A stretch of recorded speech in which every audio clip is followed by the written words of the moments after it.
ቀዳማት ባላሻራ የአክሱም ዙፋን አልጋ ወራሽ ቅድማልም መንግስት ወጣኝ ቅድማልም ጥበብ ጠንሳሽ አማራልን ስልጡን ህዝቦቼ የሃሮሃን የተጠበብን ሐውልት ያቁም መቅደስ ያነጽን ድንጋይ ፈልጠን አለጠርበን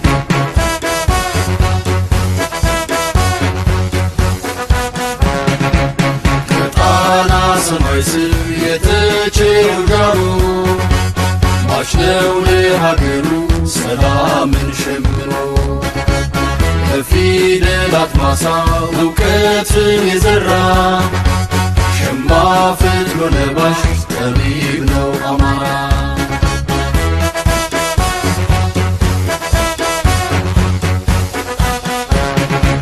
ከአያት ቅድመ አያቱ ከላይ ከታሪኩ ነገደ ዜማዊ ፋኖነት መልኩ ተጠሪ ነው ለአገር ቀድሞ የሚደማ አልባሽ አብራሽ ኩሩ የተቸረው ግርማ ይመስክር ብራናው ቁራን ድርሰናቱ ዛሬም ቆስሎ ደምቷል ለአገር ነፃነቱ ቃል አስሮ ሰንደቋል ቀሚሷን ሸምኖ ዛሬም እንደ ጥንቱ የበላይ ፋኖ። ተመልካቾቻችን እንደምን አላችሁ? እንዴት ናችሁ? እንደምን ሰነበታችሁ? እንዲሁም ጓደኞቼ የሥራ ባልደረቦቼ እንደምን አላችሁ? እንዴት ናችሁ? በጣም ከተጠፋፋን ስለቆየን ነው ከህዝብ ጋር ማለቴ ነው። ስለዚህ የተወሰነ ጊዜ ከህዝብ ጋር ስላልነበርን እንግዲህ እሱን ለምን እንደሆነ ምን እንደሆነ በእውነቱ ለማብራራት ጊዜ የሚወስድ በመሆኑ ግን በሰላም ነው ትንሽ ረፍት ለማድረግ ታስቦ እንጂ ሌላ ነገር አይደለም። በመካከሉ በአሁኑ ሰዓት በርካታ የአማራን የህልውና ትግል በየጊዜው የሚዘግቡ የሚያቀርቡ አሉ። እኛ በጀመርንበት ሰዓት ግን እንዳሁኑ አይደለም። ይህ እንዲመጣ ማማ ስራ በጀመረበት ወቅት ድምፅ እንሆነው ለዚህ ህዝብ አማራ እንዲነሳ የምንችለውን እንቀስቅስ፣ እንንገር፣ እውነቱን እናስረዳ ብለን ነው አሁን ከጎንና ከጎን የምታያቸው ወንድሞችም ሌሎችም ሆነን ይሄንን እንቅስቃሴ የጀመርነው። 5 ዓመት ሆኖናል መሰለኝ አይደለም እንዴ? 5 ዓመት ሆኗል። ይሄን ያደረግንበት ምክንያት በወቅቱ ስለ ኢትዮጵያዊነት አማራ በፍጹም የሚጠረጠር አይደለም። በኢትዮጵያዊነት ጉዳይ ላይ ግን አማራ በወለጋ በገፍ እየታረደ እየተሳደደ በቤንሻንጉል በስካባተር እየተቀበረ በተለያዩ ቦታዎች ላይ ከባድ የሆነ እልቂቶች እየተካሄዱበት አዲስ አበባ ሀገር አይደለም እየተባለ ያለበትን ሁኔታ ሁሉ ስናይ አማራው አማራ ነኝ ብሎ እንዲነሳ እንግዲህ ከነ ፕሮፌሰር አስራት ጊዜ ጀምሮ የነበረው እንቅስቃሴ አዝጋሚ ነበረ የሆነው። ያን አዝጋሚ ሁኔታ ምንድነው እንዲህ የሆነው? ምንድነው ይሄ ህዝብ ሊነስ ምን ሲሆን ነው የሚለውን መግለጽ ስለነበረብን በወቅቱ የምንችለውን ገልጸናል። አማራ ብሔርተኛ ሆኖ እንዲወጣና ትግሉ ደግሞ መጀመር ያለበት ከመሃል ላይ ነው መቆረጥ ያለበት የሚል ነበር። የምታስታውሱ የተከታተላችሁም ካላችሁ ትግሉ መሆን ያለበት መሃል ላይ መሆን መቻል አለበት። ማለት ከብአዴን ህዝቡን መለየት ያስፈልጋል። መሃል ላይ ወረዳ ላይ መቆረጥ አለበት የሚል ነበረ እንሰራ የነበረው። ቁጥር 1 ቁጥር 2 ቁጥር 3 ህዝባዊ እምቢተኝነት እንዲመጣ እያል እስከ 10 ነው እንደዚህ እያደረግ ፕሮግራሞችን እንሰራ ነበር። ያ ፍሬ እንደው ፍሬውን አይተናል። ህዝቡ የሆነውን ሁኔታ እኛ እንደ ጠብታ ነው ምንችላትን ማመላከት ነው ምንችላትን መግለጽ ነው። ግን ይህን ጉዳይ ይሄ ትውልድ ይዞት ቁም ነገር ላይ አድርሶታል። ታዲያ ሰሞኑን ብንጠፋ ለምን ጠፋችሁ እንዳትሉን እረፍት ያስፈልግ ነበረ። አርፈናል። ምክንያቱም በርካታ ሚዲያ እንዳሸን ፈልቷል። የጥራት ሁኔታ ነው እንጂ ችግሩ ሐሳቦችን በጥራት የማቅረቡ ላይ ካልሆነ በስተቀር መረጃዎች ማለትም በየጊዜው ሊደርሱ የሚችሉ መረጃዎችን በተለያዩ የአማራ ጉዳይ በተለያዩ ሚዲያዎች እየቀረቡ ነው ያሉት። ስለዚህ ወንድሞቼ እናንተስ እንዴት ናችሁ? ምንድን ነው እናንተስ የምትሉት ነገር? ከትግል አጀማመራችን ጀምሮ የነበረውን ሁኔታ ያው የምታውቁት ነው፣ አብረን የጀመርነውና አሁን ስታዩት ያለውን ሁኔታ እዚህ ደረጃ ላይ አማራ አንድ ሆነ የሚል ዜና ስትሰሙ ምን ነበር የተሰማችሁ የሚለውን ከሰላምታ የምትሉትን ሰላም ብላችሁ ከዛ ወደዛ ብንገባ ደስ ይለኛል። እንደው ከማንኛችሁ ልጀምር? ፈለቀ ካንተ ልጀምር። ምንድነው እንደው ሰሞኑን ያው ጠፍተናል። አመሰግናለሁ። ያው ረጅም ጊዜ ነው የጠፋ ነው። ልክ ነው። እንግዲህ ከሰላምታ ብጀምር እንግዲህ ያው እንኳን ደህና ቆያችሁኝ ነው የምለው። ያው የጠፋ ነው በመልካም ነው። አንተ እንዳልከው ስንጀምር በቁጭት ነው። ይህ ህዝብ ዝም ብሎ እንዴት ይሞታል? እስከ መቼ ዝም ብሎ ይሞታል? ለምንድን ነው አንድ ነገር ማናደርገው? ምንድን ነው ማድረግ የምንችለው? ያው መቀስቀስ ነው። እውነት ለመናገር የተሳካልን ይመስለኛል። አለ እረፍት በምንችለው አቅም በኮቪድ ወቅትም ቢሆን አላረፍንም። አሁን የነበረበት ደረጃ እንዲደርስ አማራ አሁን ካልተነሳ ጀነራል አሳምነው ጽጌ እንዳለው ታሪካዊ ስህተት ይሰራል፣ ላይመለስ ይችላል። የአማራ ነገር ያስፈራ ነበረ፣ ፍጥነቱ ማለት ነው። ወያኔ በዘገምተኛ ሁኔታ ነበረ አማራን ሲገዘግዝ የነበረው እና የአሁኑ ስርዓት ደግሞ በጣም በፍጥነት ባለምንም ርህራሄ ይሉንታ ነበረ፣ በግልጽም ነበረ። እውነት ለመናገር አሁን መድፈር ቢያቅታቸውም የአማራ መሬት የአማራ የሚባል የለም በግልጽ ያሉ የሚጨፍጨፋውን በላይ እንግዲያውም ያስቆጭ ነበር፣ ያበሳጭ ነበር እና በቃ አማራ መቁረጥ አለበት፣ የመጨረሻው ሰዓት ነው፣ ምንችለው እናድርግ ብለን በጣም ምንችለውን አድርገን አሁን የደረሰበት ደረጃ ደርሷልና እኛም የምፈልገው እዚህ እንዲደርስና እንዲነቃ ራሱን እንዲከላከል ነው። አሁን እንግዲህ ቢዘገይም በፍጥነት በማይጠበቅ ለማንም በሚገርምና በሚያስደነግጥ ሁኔታ ተደራጅቶ ፈጣን በሆነ መንገድ ማለት ነው። በጣም ፈጣን በዓለም ታሪክ ላይ በእንደዚህ በፍጥነት ተደራጅቶ ወደ አንድ ተጠቃሎ እንደዚህ የመጣ እኔ እንግዲህ እስከማውቀው የለም። እንደ ህዝብ እንቅስቃሴዎች ሊኖሩ ይችላሉ፣ ግን በዚህ ምክንያቱም የፖለቲካ አደረጃጀት ሳይመሰርት በስሜትና በቁጭት የወጣ ኃይል በፍጥነት ተደራጅቶ በባዶ እጁ የወጣ ኃይል አሁን መካናይዝድ አለው እና በጣም የሚያስደስት እኔ ያለ ስለራሴ ነው እኔ በጣም እየረካሁበት እንግዲህ የሚደርሰውን ጥፋት በተቻለ መጠን መከላከል ችለዋል፣ ቀንሰዋል ብዬ ነው ማምነው እና ለዛ ደግሞ እኛ የቻልነውን አድርገናል። በጣም እኔ በጣም በውስጤ ደስተኛ የሆንኩበት እንቅስቃሴ ነው ብዬ ነው ማምነው። እንግዲህ ያስባል። ያ በጣም አመሰግናለሁ ፈለቀ። ወደ አየነው ልውሰደው። አየነው በአንተስ በኩል እንዴት ነበረ ያየኸው የቆየኸው? እረፍት ላይ ብንሆንም ያለው ሁኔታ ምን ነበር? እንዴት ነው? እሺ አመሰግናለሁ። እንደምን ከረማችሁ ሰነበታችሁ ነው የምለው እኔ። ያው እንግዲህ እንዳላችሁት ነው፣ ለጊዜው ለመልካም ብለን አረፍ ብለን ነበር። እኛ ዝም ብለን አይደለም እረፍት የወሰድነው። ያው አላማችን ይብዛም ይነስም ሁሉም ተቋም እንደ አቅሙ ሲነሳ አላማ አለውና እኛ አላማችን ግቡን እየመጣ ነው። አማራው እንዲነሳ ነበር ማማ ብለን ስንጀምር ቅድም እንዳልከው በቁጭት ነው። አማራን ማረድ በጅምላ መቅበር ሙያ የሆነበት ስልጣን የሚያሰጥበት የሚያሸልምበት አገር ነበር የነበረ። አሁንም እንደዛው ነው። በነገራችን የተቀየረ ነገር የለም። ሆኖም ግን በአደባባይ እርድ እየፈጸሙ በአደባባይ ጅምላ ቅብራ እየተካሄደ ምንም ነገር እንዳልተፈጠረ ነበር የኢትዮጵያ ሕዝብ በጠቅላላ ያየ ነበረው።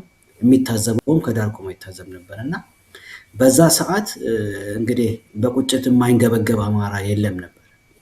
ያቃተው ምንድነው? ያው መሰባሰብ ነው። ለመሰባሰብ ብዙ ጥረት ተደርጓል። እንግዲህ ቅድም እንዳልከው ከፕሮፌሰር አስራት ጀምሮ አማራ መሪውን እየበላ ውጤት አልባ እየሆነ ነበር የደረሰው። ያ ነው እንግዲህ እኛ እንዳቅማችን የሆነ ነገር እናርግ፣ ይሄ ታላቅ ህዝብ ወደ ነበረበት ማማ መመለስ አለበት ብለን ነው እንግዲህ ወደ ማማ ብለን የጀመርነውና ያንን ጉዞ በወቅቱ እንግዲህ አማራ ነኝ ስትል ያሰድብ በነበረበት ሰዓት ነው ደፍረን አማራ ነን ብለን ወጥተን ብዙ ነገር የተሰራው። ያቅማችንን አድርገን አማራው ተነስቷል። እንግዲህ የተቀሰቀሰ ህዝብ ያው መጀመሪያ መቀስቀስ ነው፣ ከዛ ማደራጀት ነው። ያው ከዛ ህዝቡ የተደራጀ ህዝብ የሚሰራው ነው። ስለዚህ ያ እንዲደራጀ የለፋንለት ህዝብ እንዳቅማችን አስተዋጽኦ ያደርገናል፣ ድንጋይ ወርውረናል ሁላችንም እና ተደራጅቶ ማየት ከምንም በላይ ያስደስታል። ዛሬ አማራን መግደል ዋጋ ያስከፍላል። በፊት እንግዲህ ለሞቱት የዛፍ ትከሉላቸው ነበር ተብሎ የተቀለደው አይደለም። አሁን እንደዛ አፉን እንግዲህ አዳልጠውን ተመልሶ ከዚህ በኋላ በአሁን ሰዓት መቼ ነው የሚመጡት የሚል ስጋት ውስጥ ነው እንጂ ያለው ዛፍ ተክልላቸዋለሁ የሚል ደረጃ ላይ አይደለም። እና ከዛ አይነት ተራ ንቀት ይሄ ህዝብ ወጥቶ ራሱን ወደ ማስከበር ሄዷል እና ቀጥሎም ደግሞ ወደደም ጠላም ያው የመንበረ ስልጣኑን የሚረከብበት ጊዜ አይቀርም፣ የጊዜ ጉዳይ ነው። እና ይሄ ህዝብ ራሱን አደራጅቶ መከላከል እንደሚችል ማየታችን እንግዲህ እኛ እንደማማ የተነሳንበትን ዓላማ ከሞላ ጎደል ወደ ተሳካ ደረጃ አድርሰናል ማለት ነው። እንግዲህ ያ ነው እረፍት እንድንወስድ ያደረገን እና የተቀረው ያው መሬት ላይ ያለው ህዝብ ነው ውጤቱን የሚያመጣው። የሚታገለውም የሚሞተውም የሚኖረውም መሬት ላይ ያለው ወገናችን ነው እና ተደራጅቷል። አሁን ደግሞ ወደ አንድነት መጥቶ ቅድም ፈለቀ እንዳለው በስሜትና በቁጭት ከየቦታው ተበታትኖ የተጀመረ ትግል ነው። አሁን መስመር ይዞ ወደ አንድነት ወደ ተቋማዊ ቅርጽ እየመጣ ነው እና ያንን ከዳር አድርሶ ይሄንን ጸረ አማራ የሆነ ስርዓትን ለመገርሰስ የጊዜ ጉዳይ ነው። እዛ ደረጃ ላይ ደርሷልና ያው አትሊስት ከማልቀስ ወደ ተስፋነት ተለውጧል ትግላችን እና ደስ በሚል ሁኔታ ላይ ነው ያለው። ለዛ ነው እረፍት የወሰድነው ለማለት ነው። ይሄው ነው እንግዲህ። በጣም አመሰግናለሁ ሁለታችሁንም። በትክክል ነው። ማማ ብለን ስንጀምር አማራው ከከፍታው ወርዷል። ከፍታው ላይ በመውረዱ ይሄ ሁሉ ነገር ይሄ ሁሉ እልቂት በዓለም ላይ የምንሰማቸው ወይንም ተደረጉ የሚባሉት ነገር ሁሉ በአማራው ላይ ኢትዮጵያ ውስጥ ተከናውነዋል። ስለዚህ ይሄ በጣም አሰቃቂ ሁኔታ የተፈጠረው አማራው ከከፍታው ላይ በመውረዱ ነው። ስለዚህ አማራ ልጆች ያንን ሊያስተውሉ ይገባል። ወደ ማማው አንድ አርሶ አደርን እንደ ምሳሌ በማየት ነው። እንደ አርሶ አደር የዘራውን ሰብል ሊሰበስብ የሚችለው ወይንም ከአዋፋትም ይሁን ከጫካ ሊያወድሙ ከሚችሉ ክፍሎች ሊጠብቅ የሚችለው ከፍታ ላይ ሆኖ ነው። ከፍታ ላይ ካልሆነ አዝመራ የለም፣ የደከመበት ነገር ሁሉ ባዶ ይቀራል። ስለዚህ ኢትዮጵያ ህዝቡም ሆነ ኢትዮጵያም ሆነ ሁሉም ባዶ ሊቀር የሚችለው ልጠብቀው ካልቻልክ የለህም። ወደ ከፍታ ላይ ልትሆን ካልቻልክ እልቂቱ ባንተ ላይ ይቀጥላል ማለት ነው። ስለዚህ ያ ገበሬ በረሃብም ይጠቃል። ያለውን ሰብል በአግባቡ ካልጠበቀ የደከመለትን መሬቱን ጭሮ አርሶ አለስልሶ እዛ ላይ ከደረሰ በኋላ ስለዚህ ማማ ከፍታ ነው። ስለዚህ ከፍታ ላይ ሆኖ ነው ሁሉን ነገር ሊያደርግ የሚችለው። ከፍታ ምንጊዜም ወሳኝ ነው። ይሄ ሁሉ ነገር የደረሰበት በዛ ምክንያት ነው። ታዲያ ዛሬ እኮ በእውነቱ ልንኮራ የሚገባን በዚህ ትውልድ በእውነቱ ልንኮራበት ይገባል። ይሄ ትውልድ ዛሬ እያከናወነ ያለው ቀለል አይደለም። ይሄ ትውልድ ስንል ካለፉ ትውልዶችም የተወሰኑ ክፍሎች የነቁ የገባቸው ያላቸውን አቅም እየተጠቀሙ የማያግዙ የሉም ማለት አይደለም። ግን በግንባር ቀደምትነት ይሄ ትውልድ ተሰባስቦ ዛሬ ወደ አንድ መጥቷል። አንድ ሆነ አማራንም ብሏል። በብዙ ሊቆፋፍር የሚችል ብዙ ሊለያይ የሚሞክር ታይቷል። በዚህ ባለፉት 2 ዓመት ተኩል ውስጥ ታይቷልና ይሄን ሁሉ ጥሶ አልፎ ሄዶ አሁን አማራ አንድነን አትምጡብን፣ አፈንጋጭ ይኖራል፣ ሌላም ይኖራል፣ እንጠጦ ላይ ስንደርስ ራሱ የሚከዳ ይኖራል የሚል ነገሮች ከዚህ በፊት ተነስቷል። እና ትግል ነው ይሄ ደግሞ በየትኛውም ዓለም ያለ ነው። ሰርጎ ገብ ይኖራል፣ አወናባጅ ይኖራል፣ ዘራፊ ይኖራል። ዘራፊዎችን እንሰማለን። በተለያየ መንገድ ፋኖን ጥላ አድርገው ሊዘርፉ የሚችሉ የግል ጥቅማቸውን የሚያዩ የተለያየ ቦታ ላይ አሉ። ይሄ ይፈጠራል ያለ ነው፣ በትግል ወቅት የሚከናወን ነው። ስለዚህ ቅድም ያነሳ ይሄ ትግል የተጀመረው መሐል ላይ ነው፣ ወይም ከጎራባች ሀገር አልተጀመረም፣ ከሌላ ቦታ ሰልጥኖ አልመጣም። እዛው መሐል ላይ የተጀመረ የህዝብ ትግል የህዝብ እምቢተኝነት የወለደው አጠቃላይ ይሄ ትውልድ በጣም በሚመሰገን ደረጃ ነው ያለ። ተጨማሪስ እንዴት ነው የምታዩት? ብዙ አሁን አርስቱ ላይ የምናየው ነገር አለ። ከዚህ ጋር በተያያዘ መንገድ እኔ እንደ ልብ ሐሳባችሁን እንድትሰጡኝ እፈልጋለሁ። ሐሳባችሁን እንድትገልጹልኝ እፈልጋለሁ። መውጫ በሮችን ለመዝጋት ተወርዋሪ ኃይል የመገንባቱን ጉዳይ እና የምርጫው ጩኸት ነው። ምርጫ ብዙ ነገር አሁን ሊያወናብዱ የሚችሉበት ሁኔታዎች ነው። እሱን ፋኖ የወሰደው ነገር ይኖራል አለ። ከዛ ባሻገር አሁንም ፋኖ በዚህ ጉዳይ ላይ መውጫ በሮችን በተመለከተ ፋኖ እንደሚያሸንፍ እርግጠኛ መሆን ይገባል። ምንም ማወላወል ወይንም ለደቂቃም የምንዘናጋበት ለሰከንድም የምንዘናጋበት አይደለም። ያሸንፋል። ግን ትምህርት መውሰድ ያስፈልጋል ካለፉትና ሊያመልጥ ጠላት ይሄን አማራን ሲያዋድም የቆየና አጠቃላይ ህዝብን ሲመዘብር የቆየ ሁሉ ሲያስገድል፣ ሲያሳድድ፣ ሲገርፍ፣ ህፃናትን ሲደፍር የቆየው ሁሉ እንዳያመልጥ በወታደራዊ ከፍተኛ ማዕረግ ያላቸውም ሆነ በሚኒስትር ደረጃ ያሉት በተለያየ ስልጣን እርከን ደረጃ ላይ ያሉት ሊያመልጡ በማይችሉበት ደረጃ በሮችን ሊዘጋ የሚችል ተወርዋሪ ኃይል ያስፈልጋል የሚለው ነው። ይሄን ጉዳይ ፋኖ አይዘጋጅበትም ማለት አይደለም፣ ግን እንዲዘጋጅበት ምንድነው በእናንተ በኩል ይሄ ነገር አስፈላጊ ነው ወይስ አስፈላጊ አይደለም የሚለውንም አብራችሁ እያያችሁት በራሳችሁ እንደው ከቆይታም አያችሁት የታዘባችሁት በጎ ነገር ካለ መጥፎ ነገርም ካለ እስኪ እንድናነሳው ፈልጋለሁ። በርካታ ብዙ ነገር ተነስቷል። ብዙ ጉዳይ ተነስቷል። ማወናበጃ ነገር ማለት ነው። እኛ ትንሽ ቆም ብለን በቆየንበት ሰዓት እና ያንን አንዴ ዳሰስ አድርገነው እንድንሄድ እፈልጋለሁ። ፈለቅ ምን የምትገልጽልን ነገር ምን አለ? የታዘብከው ወይ የሰማኸው ወይ የሆነ ነገር ምንድን ነበር የተከታተልከው? ጥሩ እንግዲህ እኛ ድሉን ከሰጠኝ እንግዲህ እኛ ያው ከዚህ ከሚዲያው ላይ በገለት ዕለት ባንኖርም ያው ግድ ነው በየሁኑ ጊዜው ያለውን ነገር እንከታተላለን፣ መረጃ እንሰበስባለን። በምንችለው አቅም በየቀኑ ያለውን ነገር እንሰማለን፣ እንከታተላለን። በምንችለው አቅም በውስጥም የምንችለውን ስራ እንሰራለን። ስለዚህ ከዚህ ጠፋን እንጂ ከትግሉ ሩቅ አይደለንም። ከምንድነው እኔ ማንሳት የምፈልገው መጀመሪያ የፋኖ እንቅስቃሴ በጣም አመርቂ ነው፣ በጣም የሚያስደስት ነው። መታወቅ ያለበት ያው አንዳንዱ በስሜት ነው። ለምንድነው ዘግይተዋል እንደዚህ ሆነ? ብዙ አይነት አስተያየቶች ይኖራሉ ከሰርጎ ገቦቹ እና ከሌቦቹ ወይም ደግሞ ከተለያዩት ውጪ ማለት ነው።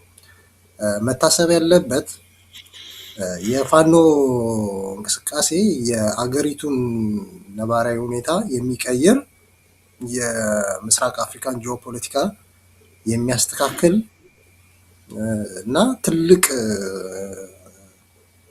ለውጥ የሚያመጣ ነው እና መታሰብ ያለበት ብዙ ተዋናዮች አይናቸውን የሚጥሉበት ነገር ነው። ቀላል አይደለም። ፋኖች ከመንግስት ጋር ብቻ አይደለም ትግል የሚያደርጉት፣ ሁላችንም እንረዳው የሚገባው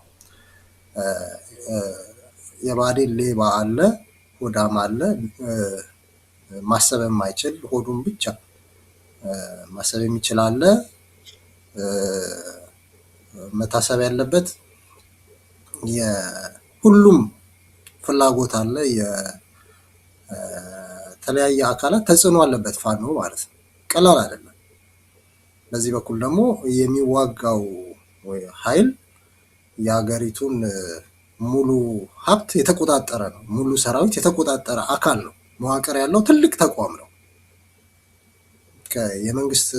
መንግስት በራሱ ትንሽ ሀገር ቢሆን መንግስት ትልቅ ተቋምን ማንቀሳቀስ የሚችል የሀገሪቱን በጀት፣ ኃይል፣ ጦር መሳሪያ፣ ሰው ኃይል፣ ሎጂስቲክ የሚያሳልጥ ነው እና የሀገሪቱን ደግሞ ከፍተኛ በምስራቅ አፍሪካ ላይ ከፍተኛ ጦር ኃይል ያለውን አካል የያዘ ነው መገንዘብ ያለበት።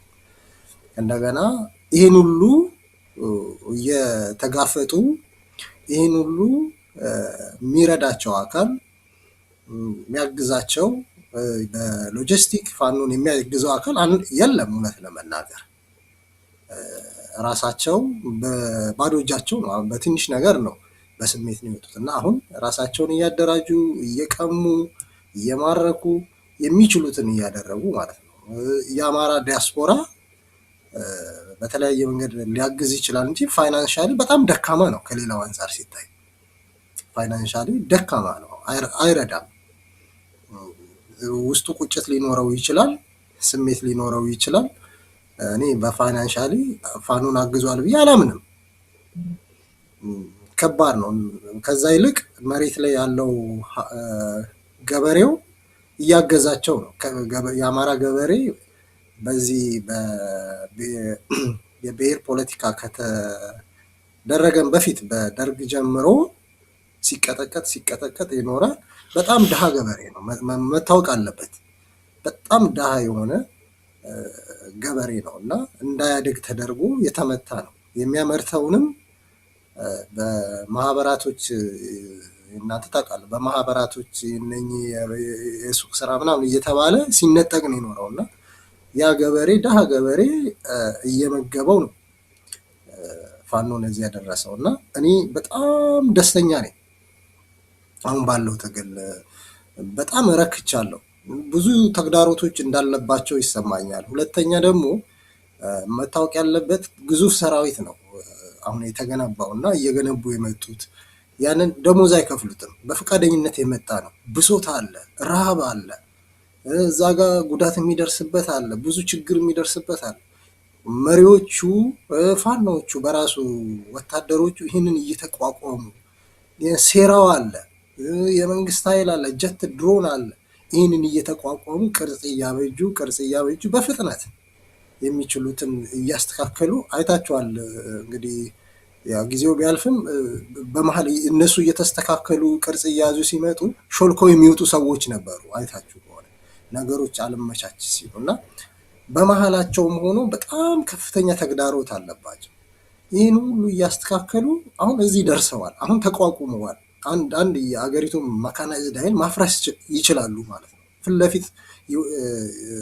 ፊት ለፊት ይዋጋሉ፣ ህዝብን ይከላከላሉ እና አሁን የፋኖ ደረጃ በጣም የሚያስደስት ነው። የፋኖ መሪዎች ፖለቲካሊ ሲያወሩ ፖለቲካ ኮሬክትነስ አላቸው። ዲፕሎማቲክ ወርዶችን ይጠቀማሉ። እውነተኛ የድርጅት አደረጃጀት እየሰሩ እየመጡ ነው። ማምኑ ጋር መመደብ እንዳለባቸው ዲፕሎማሲውን በፊት ማንም ነበረ ዲያስፖራ ፋኖን እንደፈለገ በጣም ችግር የሚፈጥርበት በመሀሉ የሚገቡ አሁን ድርጅት ፈጥረው የተስተካከለ ቅርጽ እየያዙ ህዝባችንን ወደ መከላከል ደረጃ ደርሰዋል። በፊት ራሳቸውን እንኳን እኔ በጣም ስጋት ነበረኝ። ህዝቡ ያግዛቸዋል ወይ በፍጥነት በዚህ ደረጃ ወደዚህ ይመጣሉ ወይ የሚል አለበዛ በጣም ጉዳቱ ከፍ ይላል። ምክንያቱም ይህ ጨካኝ ነው። ይህ መንግስት በጣም ጨካኝና አረመኔ ነው። ፊት ለፊት የሚጨፈጭፍ ነው እና ምንም ርህራሄ ህዝብ ነው ምናምን የሚል አይደለም። ጀነራሎቹ ሌቦች ናቸው፣ ሙስና ላይ እንትን ያሉ ናቸው እና ጉዳያቸው አይደለም፣ ህዝብን የሚጨፈጭፉ ናቸው እና ስጋት ነበረኝ እኔ በዚህ ደረጃ ፈጥነው ይስተካከላል የሚል የሎጂስቲክ አቅም ይኖረዋል። ይህንን ግዙፍ ሰራዊት ቢኖር አስተዳደራዊ ስራውን የሚሰሩ ሰዎች ይህን ያሳልጣሉ ወይ? ይዘውት ይህንን በስሜት ይወጣን ደሞዝ የማትከፍለውን የሚረባውን ዝናብ ፀሐይ የሚመታውን ሰራዊት ብሶት ጓደኛው እዛ ጋር ሲጎዳበት ብዙ ነገር የሚያየውን ሰራዊት በብዙ ሁኔታ መርተው ቀጻ ሲይዘው የድርጅት መርክ ሰርተው ይሄዳሉ የሚል ጫናውን ተቋቁመው እንግዲህ ያለውን ሴራ ያለውን የገንዘብ አቅም በገንዘብ አቅም የሚሆነው ራሱ የአማራ ብአዴን ከባድ ነው። መታወቅ ያለበት ብአዴን በጣም ከባድ ኃይል ነው። ለምን ረጅም ጊዜ ስር የሰደደ ነው። በአማራ ክልል ውስጥ ትልቅ የሌባ ሰንሰለት ነው። ያንን ማፍረስ በጣም ከባድ ነው። ከቀበሌ እስከ ዞን በቃ በጣም ወያኔ ትልቅ በአማራ ላይ ያስቀመጠው ጋንግሪን ነው። በጣም ከባድ ጋንግሪን ማለት ነው እና ያንን ይበጣጥሳሉ ወይ? ያንን የሴራ መረብ አልፈው ይሻገራሉ ወይ? አሁን ያስደስተኛል ሳያቸው። አሁን ቅድም ማስታወቂያው ላይ መግቢያው ላይ ስለ ፋኖ እንቅስቃሴ የመዝሙሩ በጣም ልብ የሚስብ ልብ የሚያሞቅ ነው። አሁን እነሱ አይነት ስታይ አሁን ተደራጅተው እነ አስረስ ሲሰጡ አሁን በቅርቡ ምርቃቱን አይታቸዋል። ኮማንዶዎችን በተደራጀ ሁኔታ የራሳቸው መሬት ኖሯቸው ሳይ እኔ በጣም ልቤ ይረካል። በጣም የሚገርም አፌን ከፍቼ ነው ማያቸው። በቃ ሲያወሩ ዲፕሎማቲክ ወርዱ በቃ ይሄ የምመኘው ነገር ነበረ። በጣም የምመኘው አሁን ይሄ የፋኖ እንቅስቃሴ ወደ የመንግስትን መንግስት ቢሆን መሸከም ይችላሉ ወይ ብዬ አስብ ነበረና አሁን አቅም እንዳላቸው ልጆቹ ማለት ነው በውስጣቸው ብዙ ሰንሰለት እንዳለ ብዙ የተማረ ኃይል እንዳለ ያሳያልና እኔ በጣም ደስተኛ ነኝ። እውነት ለመናገር ቃላቶች የሉኝም በጣም ከየት እንደምጀምርና ደስተኛ ነኝ። በጣም አመሰግናለሁ ፈለቀ። አዎ የተጀመረው ትግል ሁላችንንም በተለይ አማራ አንድ ሲሆን የበለጠ ምን ያህል የብዙ የደከሙት በዚህ በፋኖ ትግል ራሳቸው የደከሙት ውጣ ውረድ መስዋዕትነት የተከፈለበትን ጉዳይ ትልቅ ደረጃ ላይ ሲደርስ ስናየው እጅግ የሚያስደስት ሁኔታ ነው። አማራ ከያዘ አይለቅም፣ እስኪይዝ ነው እና ያ እንዳልከው ያስደስታል። አጠቃላይ የተደረጉ ነገሮች በዛው ልክ አፈንጋጮች፣ ችግር ፈጣሪዎች ብአዴኑ ምናምኑ በጣም አየነው። ሰሞኑን የተከታተልከው እንግዲህ በርካታ ጉዳይ ነው ሁላችንም ስንከታተል የቆየ ነው እና በአንተ በኩልስ የምታጋራን ነገር ምንድን ነው? እሺ አመሰግናለሁኝ። እንግዲህ እንዳላስረዝመው ፈለቀ ተናግሮታል። የፋኖ አሁን ያለበት ደረጃ ሁላችንም የሚያስደስት አመርቂ ደረጃ ነው። ከተበታተነ ኃይል በስሜት ከቤቱ የወጣ ወጣት ነው አሁን ተደራጅቶ ተቋም መስርቶ እየታገለ ያለው ማለት ነው። እንደዚህ ቅርጽ መያዙ ጥሩ ነገር ነው። ዋናው መረሳት የሌለበት ምንድን ነው? ፋኖ ከተበታተነ ኃይል ወደ አንድነት ሲመጣ ብዙ ተግዳሮቶች ነበሩት።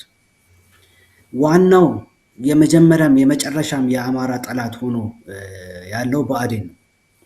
ይህንን ማንም አማራ ብሔረተኛ የሆነ መርሳት የለበትም። በየትኛውም የአማራ ጥቃት ውስጥ የብአዴን እጅ አለ። ከተፈጠረ ጀምሮ ማለት ነው። የብአዴን የሚባል ድርጅት ከተፈጠረ ኢህድን ከሚባለው ስሙ ማነው ያ መለስ ማለት እንደዛ ብሎ ስም የሰጣቸው ኢህድን ተብለው ከተነሱበት ጀምሮ ወደ ብአዴን ሲቀየሩ ከዛ አሁን ደግሞ አዴፓ ወቴቨር የተለያየ ስም ሲሰጣቸው ይሄ ዘላለማዊ የአማራ ጠላት ነው።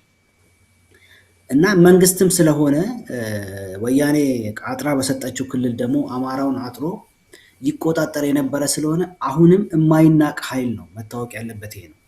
ከባድ የሆነ የገንዘብና የደህንነት ስትራክቸር የወታደርም ወይም ደግሞ የሚሊሻ ቡድን አለው። ፋኖ ውስጥ ዛሬም ብአዴን አለ ለማለት ነው ይህንን የምለው። ምክንያቱም እንዲህ የሚናቅ አይደለም። ብአዴን ላይ ሁሉም አማራ አቋም መያዝ አለበት፣ ፋኖችን ጨምሮ ማለት ነው።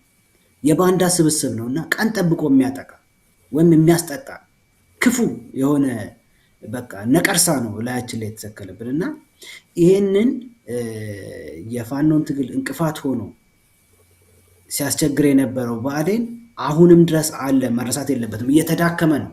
ወደ አንድነት መምጣታቸውን የምናየው ምንድን ነው? ነቀርሳው እየተዳከመ እውነተኛ አማራ ልጆች ደግሞ እያሸነፉ እየመጡ መሆኑን ነው። ግን አላለቀም። ይሄ መታወቅ አለበት እና እሱ ላይ አሁንም ያው ስራው መቀጠል አለበት ለማለት ነው ሳንረሳ። ከዛ ውጪ ያው ጥሩ ደረጃ ላይ ነው ያለው። ቅድም እንደተናገርነው መጀመሪያ ሲጀመር በቁጭት የተጀመረ ነው። ሁላችንም ይቆጨን ነበረ። ይሄ ታላቅ ህዝብ የማንም መጫወቻ ሲሆን ማለት ነው። ዛሬ ራሱን ማስከበር ወደሚችልበት ደረጃ ደርሷል። አልፎ ተርፎም ደግሞ አባቶቻችን በአጥንታቸው በደማቸው የሰሯትን ሀገር መልሶ ተረክቦ ወደ ክብሯ የሚያስመልስበት የጊዜ ጉዳይ ነው ይመጣል እና የፋኖ አደረጃጀት ደስ ይላል። አሁን ያለውን የወታደራዊ እንቅስቃሴ ጥሩ ነው። በቃ መንግስትን ለመረከብ የሚያስችል ቁመናቸውን እየገነቡ ነው ያሉት፣ ወደዛ እየደረሱ ነው ያሉት። በዛው ልክ ደግሞ ህዝባቸውንም ነፃ እያወጡ ነው፣ ብዙ ነፃ ቀጠናዎች ስላሉ ማለት ነው እና ወደፊት መቀጠል ያለበት ነገር ነው። ብዙ የወታደራዊ ስልጠናዎች እናያለን። የሎጂስቲክ ችግር ነው እንግዲህ ገንዘብ፣ ስልጠና፣ ቅድም እንዳለው ፈለቀ ቁስለኛ ይኖራል፣ ረሃብተኛ ይኖራል፣ ብዙ ነገር አለ። እዛ ላይ ብዙ ስራ ይጠበቃል። ያው ድጋፍ ከየትኛውም የውጭ መንግስት አይመጣም። ምክንያቱም የአማራ ህዝብ ትግል በራሱ በአማራው የተጀመረ ነው።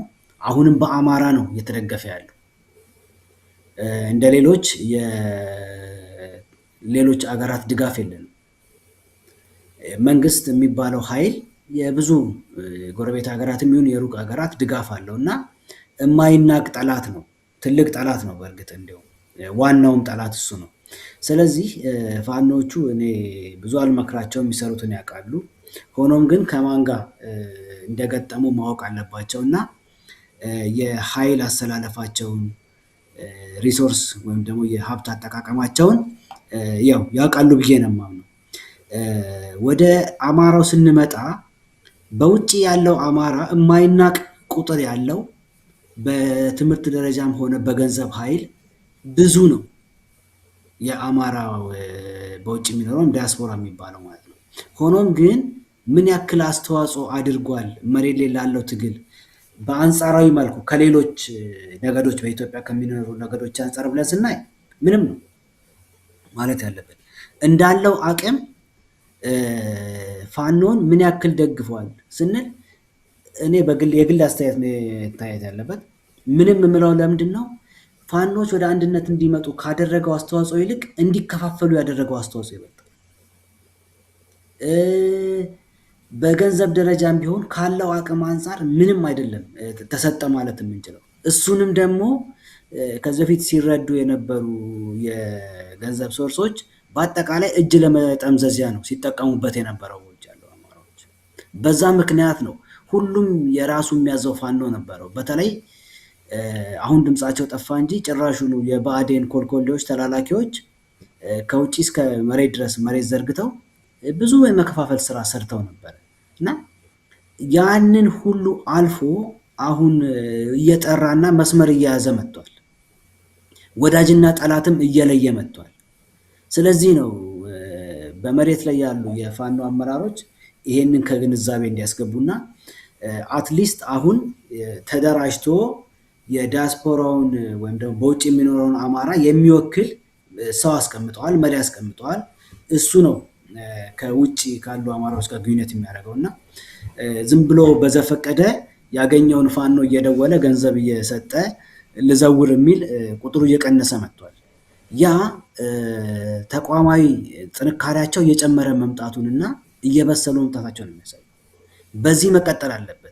ዲያስፖራውን በተመለከተ ማወቅ ያለባቸው ነው። ስራው መጀመሪያ ምንድነው? በውጭ የሚኖረው አማራ በውጭ የሚኖረው አማራ ትልቁና ዋናው ስራው ለህዝቡ ድምጽ መሆን ነበር። የዲፕሎማሲ ስራ መስራት፣ በውጭ ላሉ መንግስታት በአማራ ላይ ኢትዮጵያ ውስጥ የሚደረገው ነገር ማሳወቅ ነው። ያንን ስራውን በትክክል አልሰራም። ይሄንን ማመን አለ። ሌሎች በኢትዮጵያ የሚኖሩ ነገዶች አይነት ስራ አማራው ጥረት የለም እያልኩኝ አይደለም። ብዙ የሚጥሩ ወገኖች ከአቅማቸው በላይ ተወጥረው የሚሰሩ ያሉትን ያክል ተኝቶ ያለ ወይም ደግሞ እንዲያውም እንቅፋት እየሆነ ያለ ብዙ አማራ አለ። እዚህ በበቂ ሁኔታ በውጭ ያለው አማራ ድምጽ አልሆነ፣ አልተደራጀም። ዋናው ነገር ደግሞ ምንድነው? በየቦታው ያሉ የአማራ ደረጃጀቶችም ሁልጊዜ ሲነታረኩና ሲከፋፈሉ ነው ያሉት። መሬት ላይ ያለው ወገናችን አንድ ሆኗል። በቃ አንድ ሆኛለሁና ተውኝ ብሏል። በውጭ ያለውም ይሄንን ተረድቶ ወደ አንድነት መጥቶ ከቻለ ድምጽ መሆን ያለበት የዲፕሎማሲ ድምጽ ማለት ነው። ዋናው በውጭ የሚኖረው አማራ ስራው ነው። ቀጥሎ ድጋፍ ማድረግ ነው። ድጋፍ ደግሞ ተቋማዊ በሆነ መልኩ ነው። ከታች ወደ ላይ ነው መሄድ ያለበት። በመሬት ያለው ፋኖ ነው ምን እንደሚፈልግና ምን እንደሚያስፈልገው መናገር ያለበት። በውጭ ያለው እኔ ልዘዝህ የሚለው ነገር እንዲቆም እስካልተደረገ ድረስ ከባድ ነው የነማም ነው። ከዛ ውጪ ያው እንግዲህ ተወርዋሪ ኃይል መገንባቱን ያልከው እሱ የማይቀር ጉዳይ ነው። እንግዲህ መጀመሪያ ጠላትን እንግዲህ መምታት ምንድነው? ከሩቅ ያለውን እኔ ከላከላለሁ አጠገብ ያለውን አንተ ያዝልኝ ነው የሚለው አማራ አይደል ሲጸልይ። ወይም ደግሞ ጠላትማ ጠላት ነው መጀመሪያ መምታት አሾክሻኪውን ነው። አማራ መጀመሪያ በአዴል ላይ ማተኮር አለበት ብዬ ነው ማለት። የምን ጊዜም ጠላቱ ስለሆነ፣ ቀጥሎ ግን ፍትህ ያስፈልጋል። ሰላም እንዲመጣ ፍትህ ያስፈልጋል። ያለ ፍትህ በፍጹም ሰላምን ማሰብ አንችልም።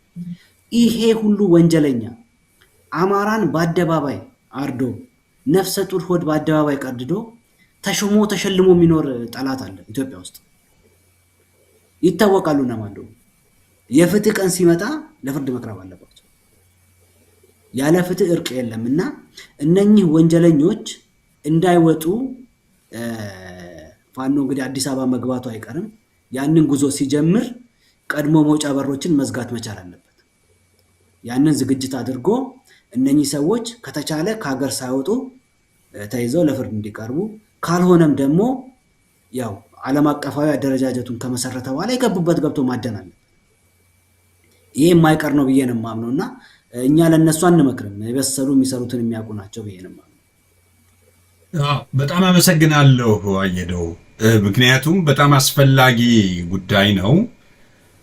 ምናልባት ተመልካቾቻችን ይሄ ነገር አሁን መጀመሪያ 4 ኪሎ ሳይያዝ ሊሉ ይችላሉ። 4 ኪሎ የሚያዘው ካመለጡ በኋላ ነው ማለት እነሱ ከወጡ በኋላ አብይ ወደ ተዘጋጀለት አገር ወደ አዘጋጀው አገር ከሮጠ በኋላ አይደለም።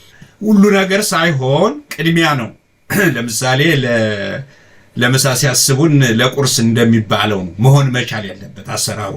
ስለዚህ የኃይል መውጫ በሮችን በርካቶች ናቸው። የጅቡቲ መስመር አለ፣ የኬንያ መስመር አለ፣ የደቡብ ሱዳን አቅጣጫ አለ እና የተለያዩ መስመሮች አሉ እነሱ ሊያመልጡ የሚችሉበት ማለት ነው። ሱዳን እንኳን የሰሜን ሱዳን ላይ በዛ ደፍረውም አይወጡም። ምክንያቱም ካርቱም ድረስ ተከታትሎ መያዝ የሚቻልበት ሁኔታዎች ይኖራሉ ብዬ አምናለሁ። ስለዚህ አሁን ምንድነው እንዲህ አይነቱ ነገር ላይ ከወዲሁ ዝግጅት ኃይል ተወርዋሪ ኃይል በደንብ አሁን አፋባን በሚገባ ይሄንን ነገር ካላሰበበት ጅብ ከሄደ ውሻ ጮኸ እንዳይሆን አስቀድመን መቼም እኛ በፊትም የጀመርነው ወደ ማማው እንዲወጣ ነው አማራው። አሁንም ይሄ ነገር ከወዲሁ ሊታሰብበት ይገባል የሚለውን አያስቡበትም ማለት አይደለም፣ ግን ምን ጊዜም ቢሆን መግለጽ ያስፈልጋል። ሁሉን ነገር ያውቁታል ብለን የምንተወው አይደለም፣ ማሳሰብም ጭምር ነው። እንደ ማሳሰብ ጭምር ነው እና በዚህ ላይ መወያየቱ ጠቀሜታ አለው። እዚህ ላይ አጭር ሁለታችሁም እንድትመልሱልኝ አየነውም በዚህ በአረስቱ ጉዳይ ላይም የሚስማን ነው ፈለቀ የሚሰጠው ይኖራል እና ሌሎች ጉዳዮችን እናነሳለን እና አጭር ነገር ነው ማይነሳ የምፈልገው ላየ ነው።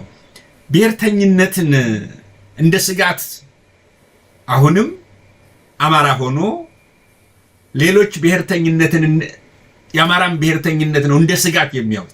የሌላው ምንም ችግር የለም፣ የሌላው ችግር የለው። ይህን ያህል ዓመትን ሰው የሚገል የሚያሳድድ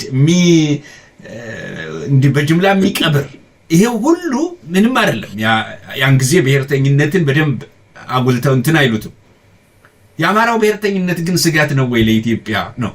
የሌላው ብሔርተኝነት ለኢትዮጵያ ስጋት ካልሆነ የአማራው ብሔርተኝነት ለኢትዮጵያ ስጋት ይሆናል? እንደው በሰሞኑን እንዲህ አልፎ አልፎ የአማራው ብሔርተኝነት እየመጣ ነው የሚል ስጋት አለ። ከአንድነቱ በኋላ በጣም ደግሞ ሰግተዋል።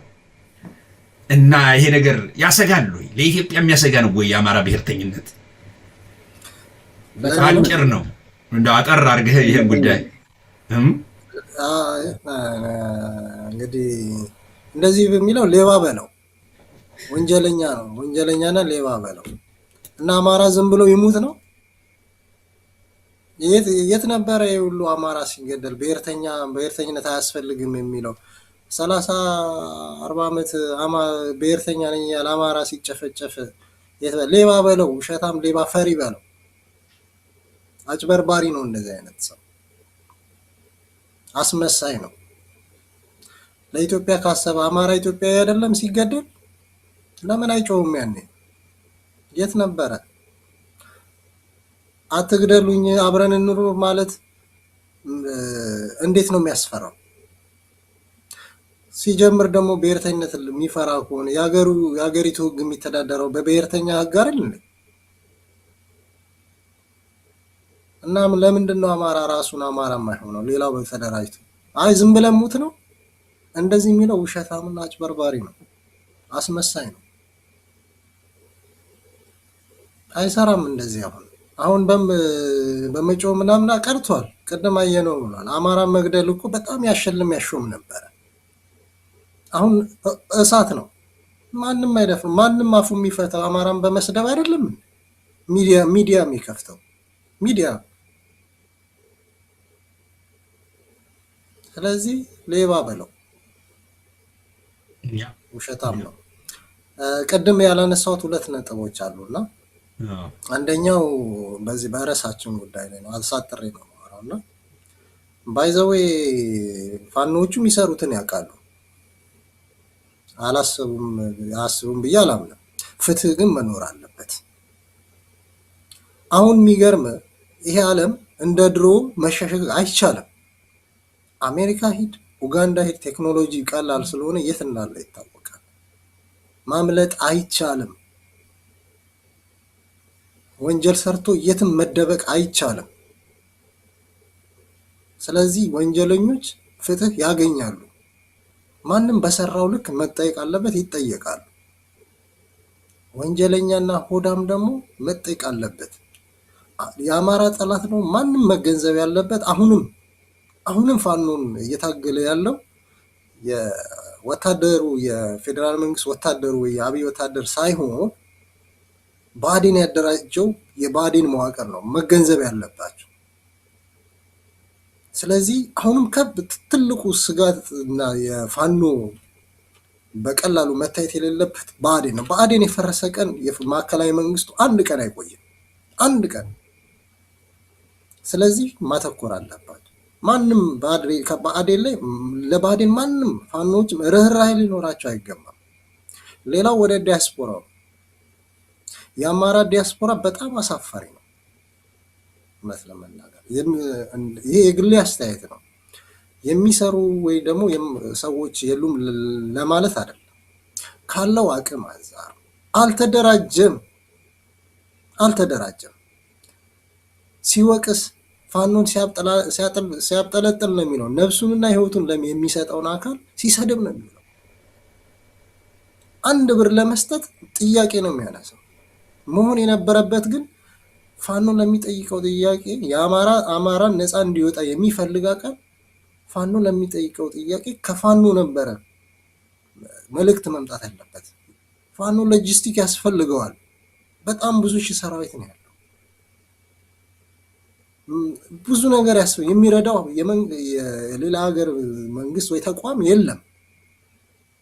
ስለዚህ አማራው ይህንን ሊያሳልጥ ይገባ ነበረ። ሁለተኛው ደግሞ ዲፕሎማሲ ነው። ዜሮ ነው የአማራ ዲፕሎማሲ።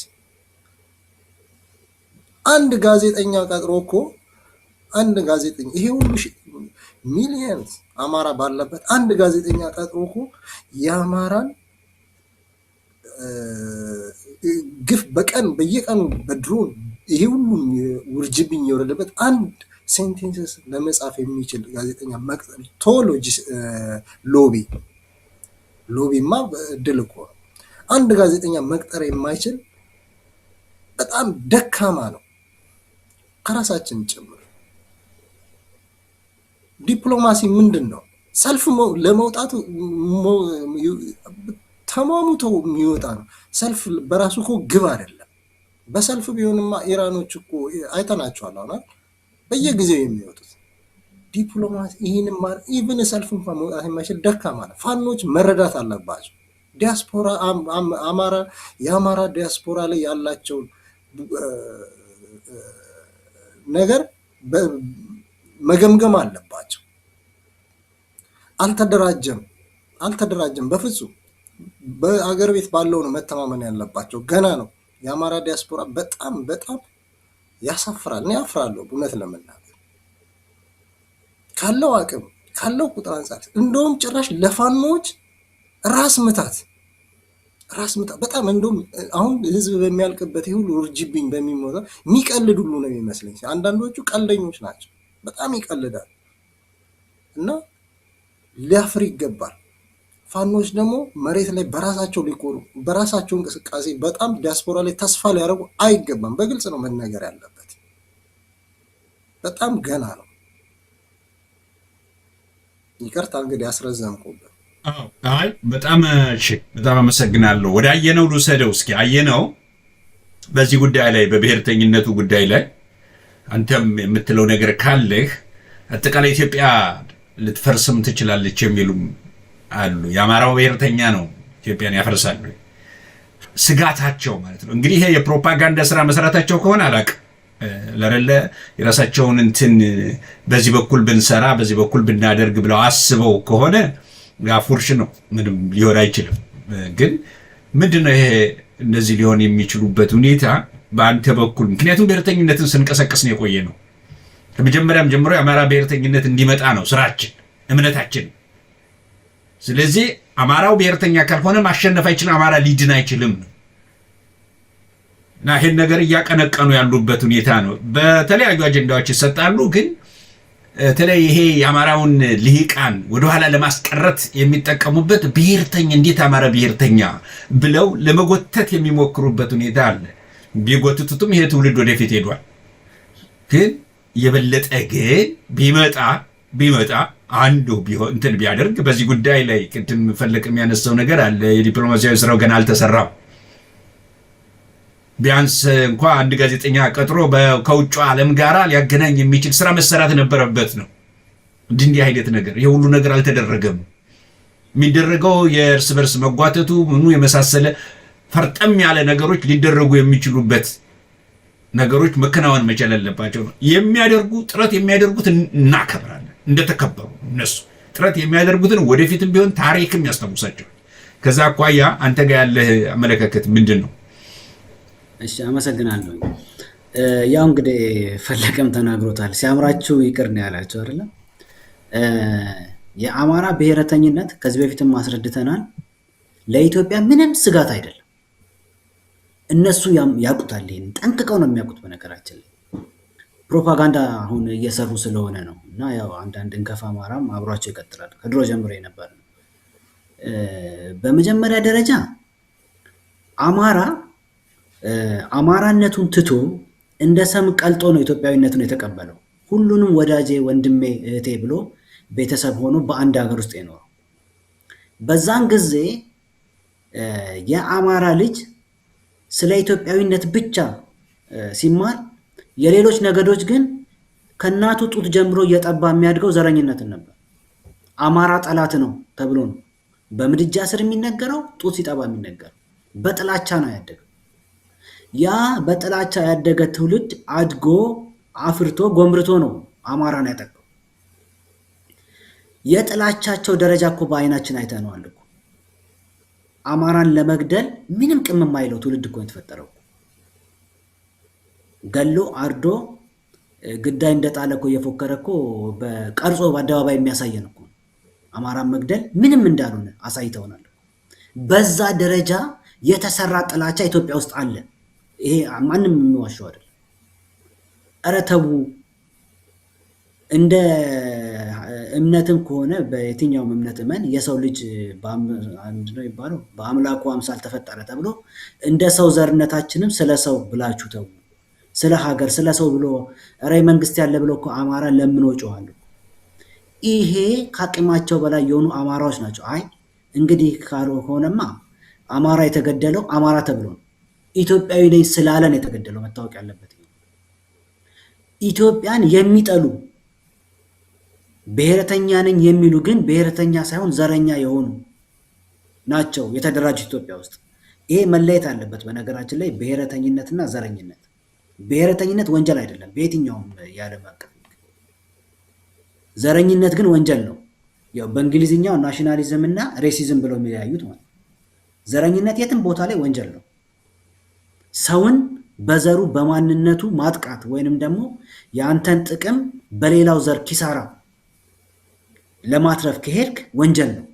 ይሄ ዘረኝነት ነው። ብሔረተኝነት ግን ራስን ማክበርና ማስከበር ነው፣ ማንንም መንካት አይደለም። ዳሩ ግን ኢትዮጵያ ውስጥ የበቀሉት ብሔረተኞች ሳይሆኑ ዘረኞች ነበሩ። በስምም ለመጥራት በዋነኝነት የኦሮሞና የትግሬ ዘረኞች ማለት እነኚህ ናቸው የአማራን ጥላቻ በደንብ ዘርተው ፍሬ አፍርቶ የሆነውን ያየነው ማለት። ይሄንን ለመከላከል ነው አማራ የተነሳው። ሲነሳ ኦሮሞ ጠላቴ ነው አላለም፣ ትግሬ ጠላቴ ነው አላለም፣ ኢትዮጵያ ጠላቴ ነች አላለም።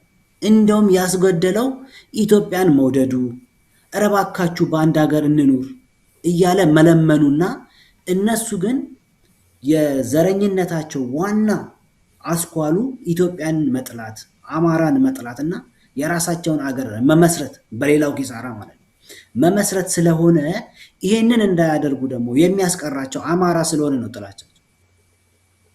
ስለዚህ እነኚህ ዘረኞች ናቸው። አማራ ግን ሲነሳ ጠላት ያላለው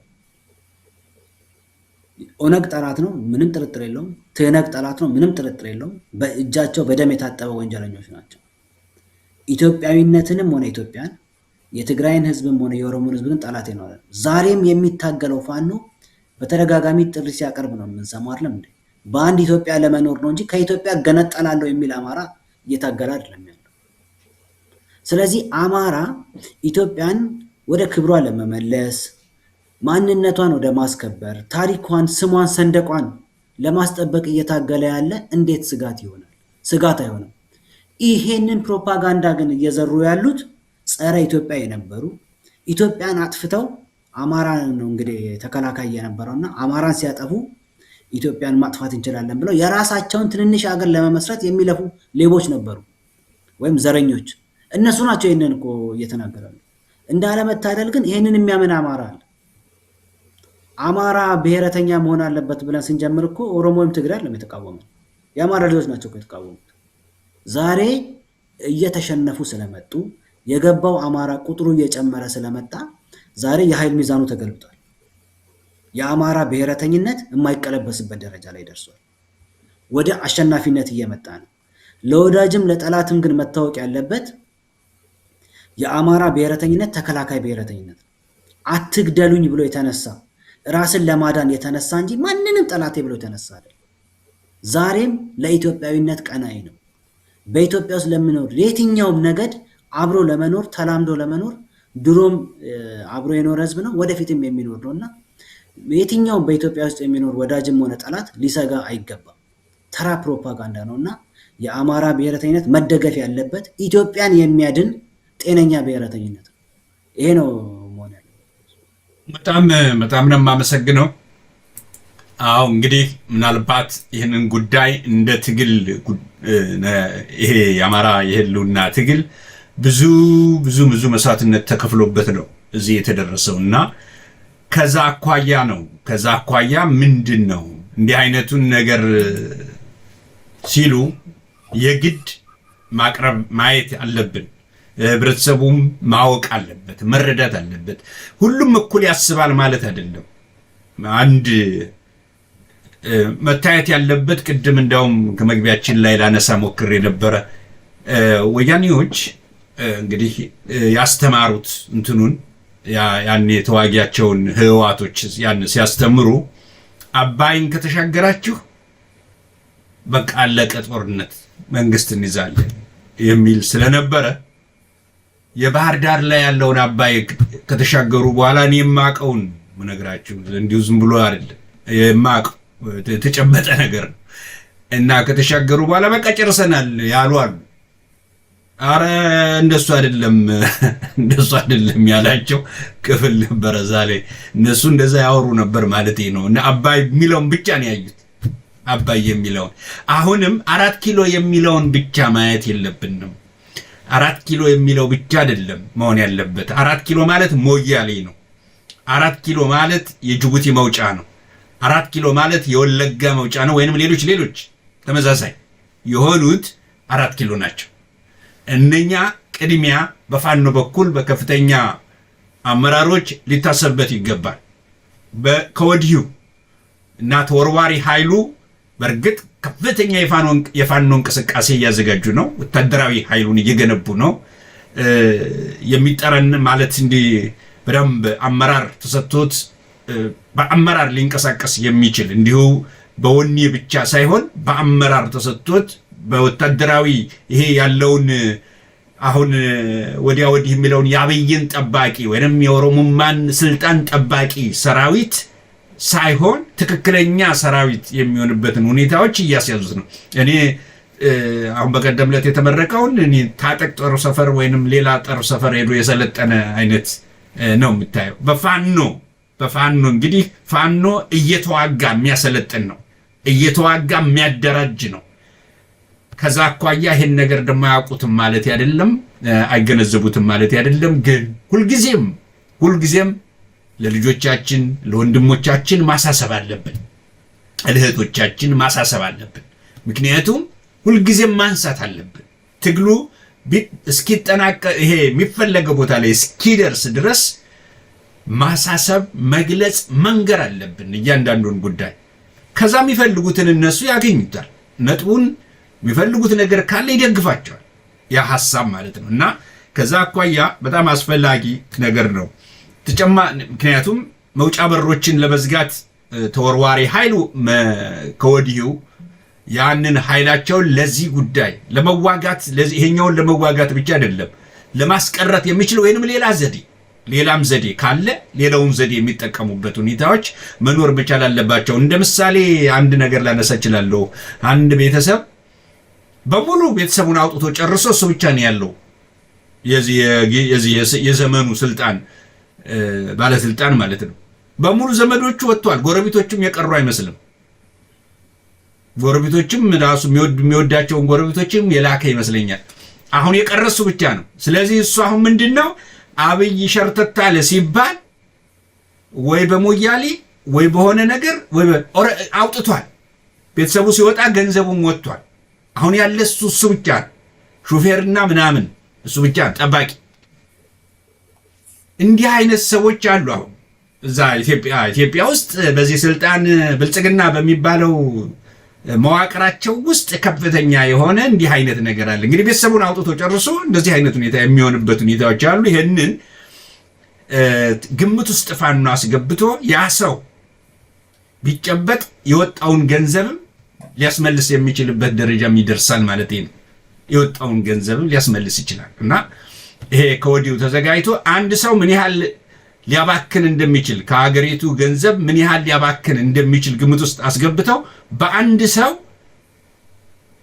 ምን መገንባት የሚቻል ብዙ ነገር መገንባት የሚቻል ገንዘብ ወደ ውጭ ወጥቷል።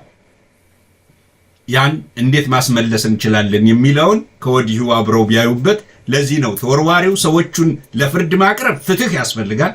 እንደገና ከሀገሪቱ የተዘረፈውን ገንዘብም በተለያየ መንገድ ማስመለስ የሚቻልበትን መስራት ይቻላል ብዬ አስባለሁ። ስለዚህ የገንዘብ አቅም ሌላው ይሄ በውጭ ያለው ቅድም ያነሳችሁት አለ እንዲጨረፍ አድርጋችሁት ያለፈው በእውነቱ አማራው በጣም በርካታ ነው። በማንኛውም መንገድ የሚጠቀሰው በኢኮኖሚውም በእውቀቱም በብዛቱም ብዙ እንዳለ በውጭ ሀገር ይነገራል። ቁጥሩ ይሄን ያህል ብለን ተሰርቶ ጥናቱ ተሰርቶ ቀርቦ መግለጽ ባንችልም ግን በአብዛኛው ብዙ ቁጥር እንዳለ ሲገልጹ እንሰማለን። በዛ ልክ ፋኖን ለማደራጀት ተንቀሳቅሷል ወይንም ለመደገፍ ማለት ነው ለመደገፍ ተንቀሳቅሷል? በፍጹም ቢንቀሳቀስ አማራው ፋኖ ምንም ነገር እንዲቸግረው ማድረግ አይችልም። ምንም አማራው ሳተላይት አለው እንዴ? ሳተላይት ሚዲያ አለው? ፋኖን ሳተላይት ሚዲያ ተጠቃሚ እንዲሆን አድርጎታል እንዴ? የለም። ምን ሳተላይት አለው? አሁን ፋኖ እኮ ባያገኘው ነገር ነው የሚናገረው እንጂ እኮ አማራን የሚያህል ህዝብ ሳተላይት ቲቪ ፕሮግራም የሚሰራጭበት 2-3 ሊኖረው ይገባ ነበር። ይህ ህዝብ ከውጭ ካለው ቁጥር አኳያ የኢኮኖሚ አቅሙንም ስናየው ማለት ነው። ፋኖዎች የት ነው የሚሄዱት? አሁን ሚዲያ ያላቸው ሰዎች ላይ የራሳቸው አላቸው ወይ ብትላቸው የላቸው። አንድ ግዙፍ የሆነና አማራን የሚያህል ወክሎ የተዋጋ ህይወት እየሰዋ ያለ ክፍል ግን ሚዲያ የለውም። ይሄ ሚዲያ የሱ ነው የምንለው አለው የለም። ይሄን ማቆም አልቻለም። በዛ ዘመን እንኳ የዛሬ 35-40 ዓመት አካባቢ እንኳ ህዋቶች ሬዲዮ ጣቢያ አላቸው። አሁን ደግሞ ቴክኖሎጂው እጅግ በዳበረ ዘመን ላይ ፋኖን እንኳ የሚዲያ ሊያስታጥቁት አልቻሉም። እንኳን ሌላ ድሮን ሊያስታጥቀው ማለት ነው። ይሄ ህዝብ በጥረቱ ነው ፋኖ እየተንቀሳቀሰ ያለው። ስለዚህ የራሱ ሚዲያ የለው። ፋኖ አለው ወይ? የራሱ ሚዲያ አለው? የራሱ ሬዲዮ ጣቢያ አለው ወይ? የራሱ ወጥ የሆነ መረጃዎች የሚተላለፉበት ሌሎች ጋር ሄዶ እኮ ከሌሎች ነው እኮ የሚተላለፈው እንጂ ከራሱ ሚዲያ ላይ እኮ አይደለም መረጃዎች የሚሄዱት። ከራሱ ሚዲያ ነው መረጃ መወሰድ ያለበት። በአዴን ከአሚኮ ላይ ነው እኮ አይደል? አሚኮ ላይ ነው የምታገኘው መረጃዎችን አይደል? ማንኛውንም ነገር የሚያሰራጭ አብይ ብልጽግና የሚያሰራጨው ፋና ምናምን እንደዚህ ላይ ነው አይደል የሚያሰራጨው። ፋኖ የት አለው? የለው። ይዋጋል፣ ኃይለኛ ነው፣ ራሱን እያደራጀ ነው። ሚዲያ የራሱን እንኳ ኃላፊነቱን ወስዶ በውጭ ያለው ማለት ነው። መረጃ ቲቪ ነበር። መረጃ ቲቪ ይኸው ከቆመ በተወሰኑ ምክንያቶች እንደቆመ ነው። ወደ አደባባይ ሲመለሱ እንግዲህ የሚሆነውን ይታያል። መረጃ የፋኖ ያገለግላል በቁጭት ተነስቶ የሚሰራ እንጂ የፋኖ ሚዲያ አይደለም። ማለት ባለቤትነቱ የፋኖ አይደለም። ግን ለህዝብ ለልቂቱ ተቆርቋሪ ሆኖ እንደማንኛውም የሚሰማው በመሆኑ ይህንን ለአማራ ልጆች የልቂቱን በአጠቃላይ እንዲዘግቡበትና ህዝብ እንዲያውቅ እንዲያነቃ እንዲቀሰቅስ ታላቅ ስራ ሰርቷል። ግን በፈለገው ጊዜ ያቆመዋል። ፋኖ ግን የራሱ ቢሆን ኖሮ በፈለገው ጊዜ አይቆምም። ፋኖ ትግሉ እንትኑ ሚዲያው ቆመ ማለት ትግሉ ቆመ ማለት ነው። ትግሉ ሲያበቃ ነው የሚያቆመው ከተፈለገም፣ ወይንም ወደ ሌላ ወደ ልማት ሊያዞረው ይችላል ያን ጊዜ። ስለዚህ ይሄንን እንኳ በውጭ ያለው ሊያቆምለት አልቻለም። እኔ ከማየው ማለት ነው። ቢያንስ ፋኖ ራሱን አደራጅቷል፣ አንድ ወጥ አድርጓል። አንድ ወጥ የሆነ ታማኝ ሰዎች የሚመሩት የተመረጡ ሰዎች የሚመሩት ለትግሉ ማጠረጥራቸው ሰዎች የሚመሩት ሊኖረው ይገባል። ያን አላከናወነም። ይሄንን የፋኖ ድክመት ነው ወይ? አይደለም። በውጭ ያለው ሐቅም ሆኖ ቢቀርባቸው ሐቅሙን ቢሰጣቸው እነሱ መቋቋም እንዳለበት ጠፍቷቸው አይደለም። ይሄ አልተደረገም። እንግዲህ እንዲህ አይነት ነገሮች አሉ፣ ግልጽ ልንናገራቸው የሚገባን ማለት ነውና ይሄ የገንዘብ ሐቅም በውጭ ያለው ምንም አልሰጠም፣ ገና ነው።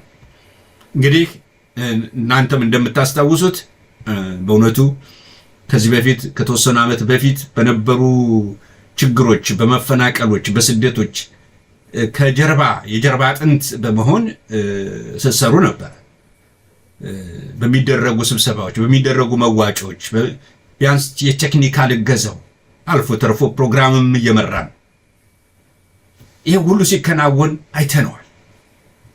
ግን ለክፉ ነገር አዋጣ ቢባል ሊያዋጣ ይችላል፣ ስበብ ሌላ። ይሄን ግን ትልቁ ነገር ላይ ያዝ አድርጎት ነው ያለ እና ይሄ ነው ያለው። በዚህ ጉዳይ ላይ እንግዲህ አንዳንዴ እድል ውሰዱና የምትጨምሩት ነገር በዚህ ጉዳይ ላይ ካለ የማምለጡን ጉዳይና የገንዘቡን የውጩን ወይንም ሌላ ተጨማሪ ነገር ካለ እንበልና ገና ቀጣይ ውይይት የምናከናውንበት ነው። በዚህ ጉዳይ ላይ ድሉን ፈለቀው ሰ ጥሩ። በዚህ በውጭ ያለው ላይ ያው ቅድም ተናገር ያለው አንተም ብዙ ተናግረሃል። ራሱን ሊያይና ሊገመግም ይገባል። ውጭ ያለው አማራ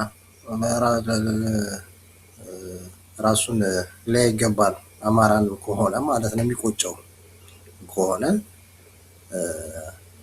እንግዲህ ምን አስተዋጽኦ እንዳደረገ እሱና ፈጣሪ ነው የሚያውቀው። አሁን ያለውንም ችግር እሱ ነው የሚያውቀውና ግን ደካማና አቅመቢስ ነው። ፋኖቹም ነው መረዳት ያለባቸው ይሄንን። ምክንያቱም ብዙ ተስፋ እያደረጉ እንደሆነ አያለው። አሁንም ግን እኔ እያየው ያለሁት ገና እንደ በፊቱ ነው፣ አልተለወጠም። ውጭ ያለው ከዛሬ 10 ዓመት 5 ዓመት 6 ዓመት በፊት ፋኖ ገና እንትን ላይ ምንም ሳይኖር እንዳለ ነው፣ አልተለወጠም። የሚያይበት ማንገል አይገባኝም እኔ ውጭ ያለው አማራና በዛ ላይ ብዙም አቅም አለው ብዬ አላምንም። ቀሽም ነው። ሌላው ምርጫ ያልተነሳው ባጭሩ ምርጫ ምናምን ብለን ነው ከርሳችን ውስጥ ምንድነው ምርጫ የሚባል ነገር የለም። አንደኛ ያው ምንም ግልጽ ነው።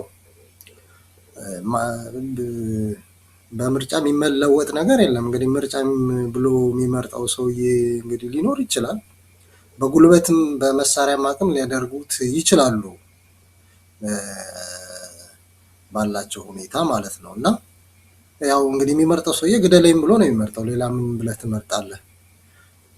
ከእንደገና ደግሞ ኢትዮጵያ ውስጥ አሁን መታወቅ ያለበት ስርዓተ መንግስት ፈርሷል። መንግስቱ የሚተዳደረው በአንድ ሰው ትዕዛዝ ነው። ህግና ስርዓት የሚባል የለም። ሰውየው በህልሙ ጠዋት ሲነቃ በህልሙ ያየውን እንደ ህግ ሆኗል። ህግ ማለት አብይ የተናገረው ነው አይደለም እንዴ? ምንድነው? ሌላው እኮ ከበሮ ነው፣ ሲመታ የሚጮህ ነው። ኢቭን ስልጣን ላይ አሁን ያሉት ሰዎች እኮ ማውራት እንኳን የማይችሉ ሰዎች ናቸው። አንድ ፕሮፖዛል ለሀገሪቱ የሚጠቅም መጽሐፍ ማውራት አቅምም የላቸውም፣ ስልጣንም የላቸውም፣ ህግምና ስርዓትም የለም። ባይዘው ሀገሪቱን ኢትዮጵያ ውስጥ የተቀመጠው ራሱ በጣም ግራ ይገባኛል። አገር ሲፈርስ እኮ አገሩ ዝም ብሎ ውድም የሆነ በድማሚት ወይ በሆነ ነገር አይደለም የሚፈርሰው። ሀገር ስትራክቸር ነው የሚፈርሰው። እየፈረሰ ነው፣ ሰውየው እያፈረሰው ነው። ፋኖ በሚችለው ነገር እያደረገ ነው። የአማራ ህዝብ እየታገለ ነው። ሌላው ቁጭ ብሎ አያገባውም። እና ኢኮኖሚ እየፈረሰ ነው። ኢኮኖሚ የተመቷል። አሁን እንደምታዩት ነው ኢኮኖሚ፣ ሀገሩ ኢኮኖሚ የለውም።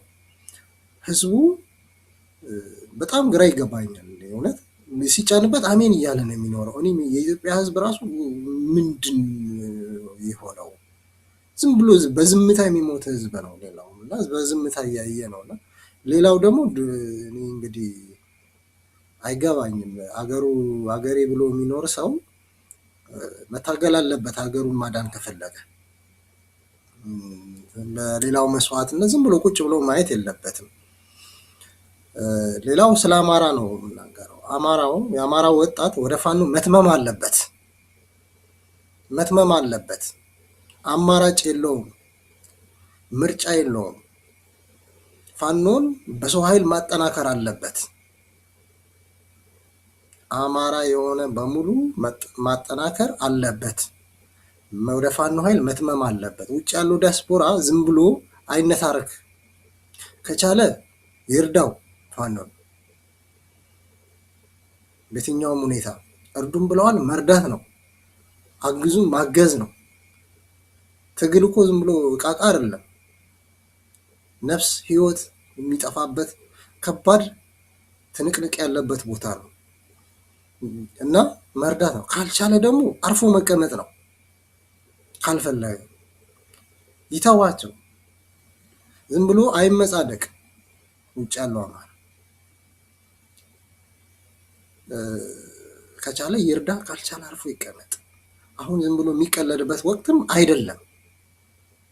ይሄ የሞት ሽረት ትግል ነው። መታወቅ ያለበት የአማራ ሁኔታ በየትኛውም ሁኔታ ይሄ ትግል ሊሆን አይችልም። ይሆናል ብዬ አላምንም። ከተመለሰ አማራ የሚባል በኢትዮጵያ ምድር አይኖርም። ማንም ማወቅ አለበት አሁን።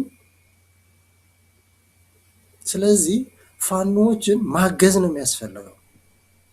ሰዎች ናቸው፣ የመላክ ፍጥሮች አይደሉም። ብዙ ችግር ረሃብ ምን ያለበት ቦታ ነው። የሚችሉት ያደርጋሉ። በዛ ማለት ስህተቶች ሊኖሩ ይችላሉ። ማገዝ ነው። ችግሮች በውስጥ ይፈታሉ። መሬት ላይ ያለውን ትግል ደግሞ ለነሱ መተው ነው። በመጨረሻ ማስተላለፈው ምርጫውን በመጨረሻ አብረ ከምታስተላልፈው ጋር በአጭሩ አድርግልኝና ምርጫ ጨዋታ አለና ይህን የምርጫ ጩኸቱን አብረህ ብታየው እንዴት ታየዋለህ?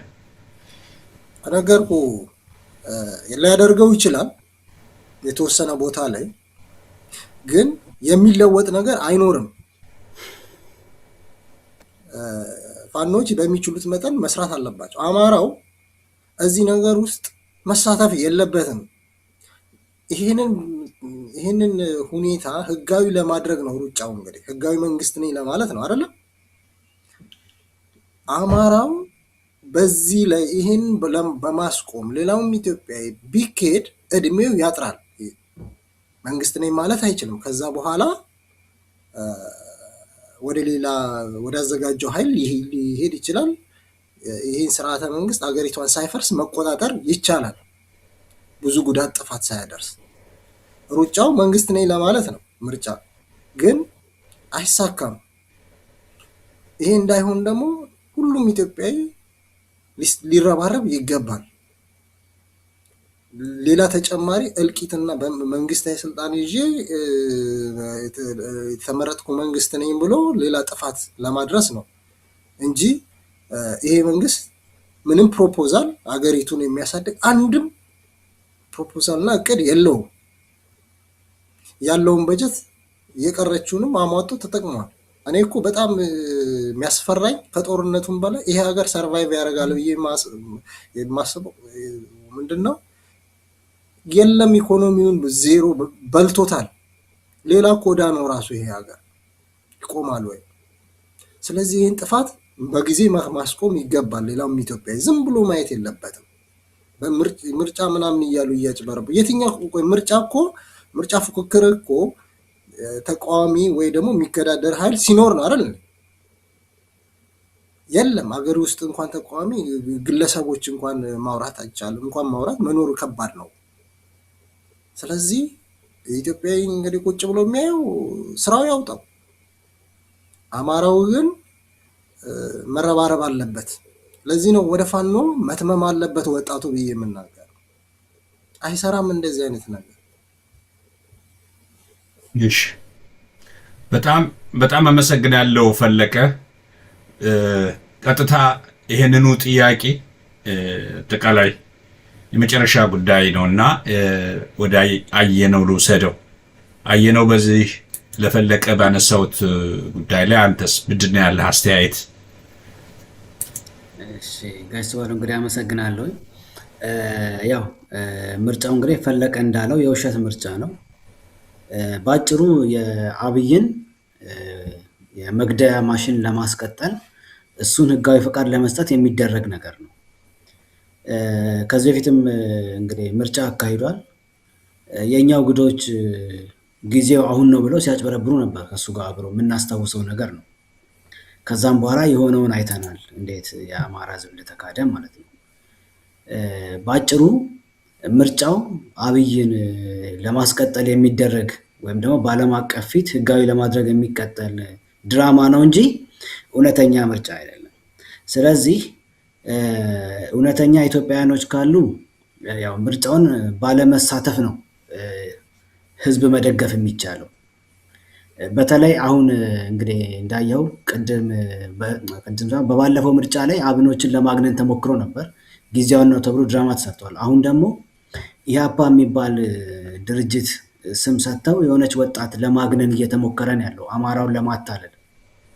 አማራው ማወቅ አለበት የትኛውም ተቃዋሚ ነኝ ፓርቲ ተብሎ ኢትዮጵያ ውስጥ ያለው በሙሉ አብይን አጃቢ አዳማቂ ነው፣ እሱን ወደ ስልጣን ለማምጣት እንጂ እውነተኛ አይደለም። ስለዚህ ግለሰቦችን ለማግነን ጥሩ አንደበት ተናጋሪዎችን አምጥተው ሚዲያውን ለመቆጣጠር ሙከራ ይደረገናል። ሁሉም ነገር ፕሮፓጋንዳ ነው። አማራ ትኩረቱን ማድረግ ያለበት ትግሉ ላይ።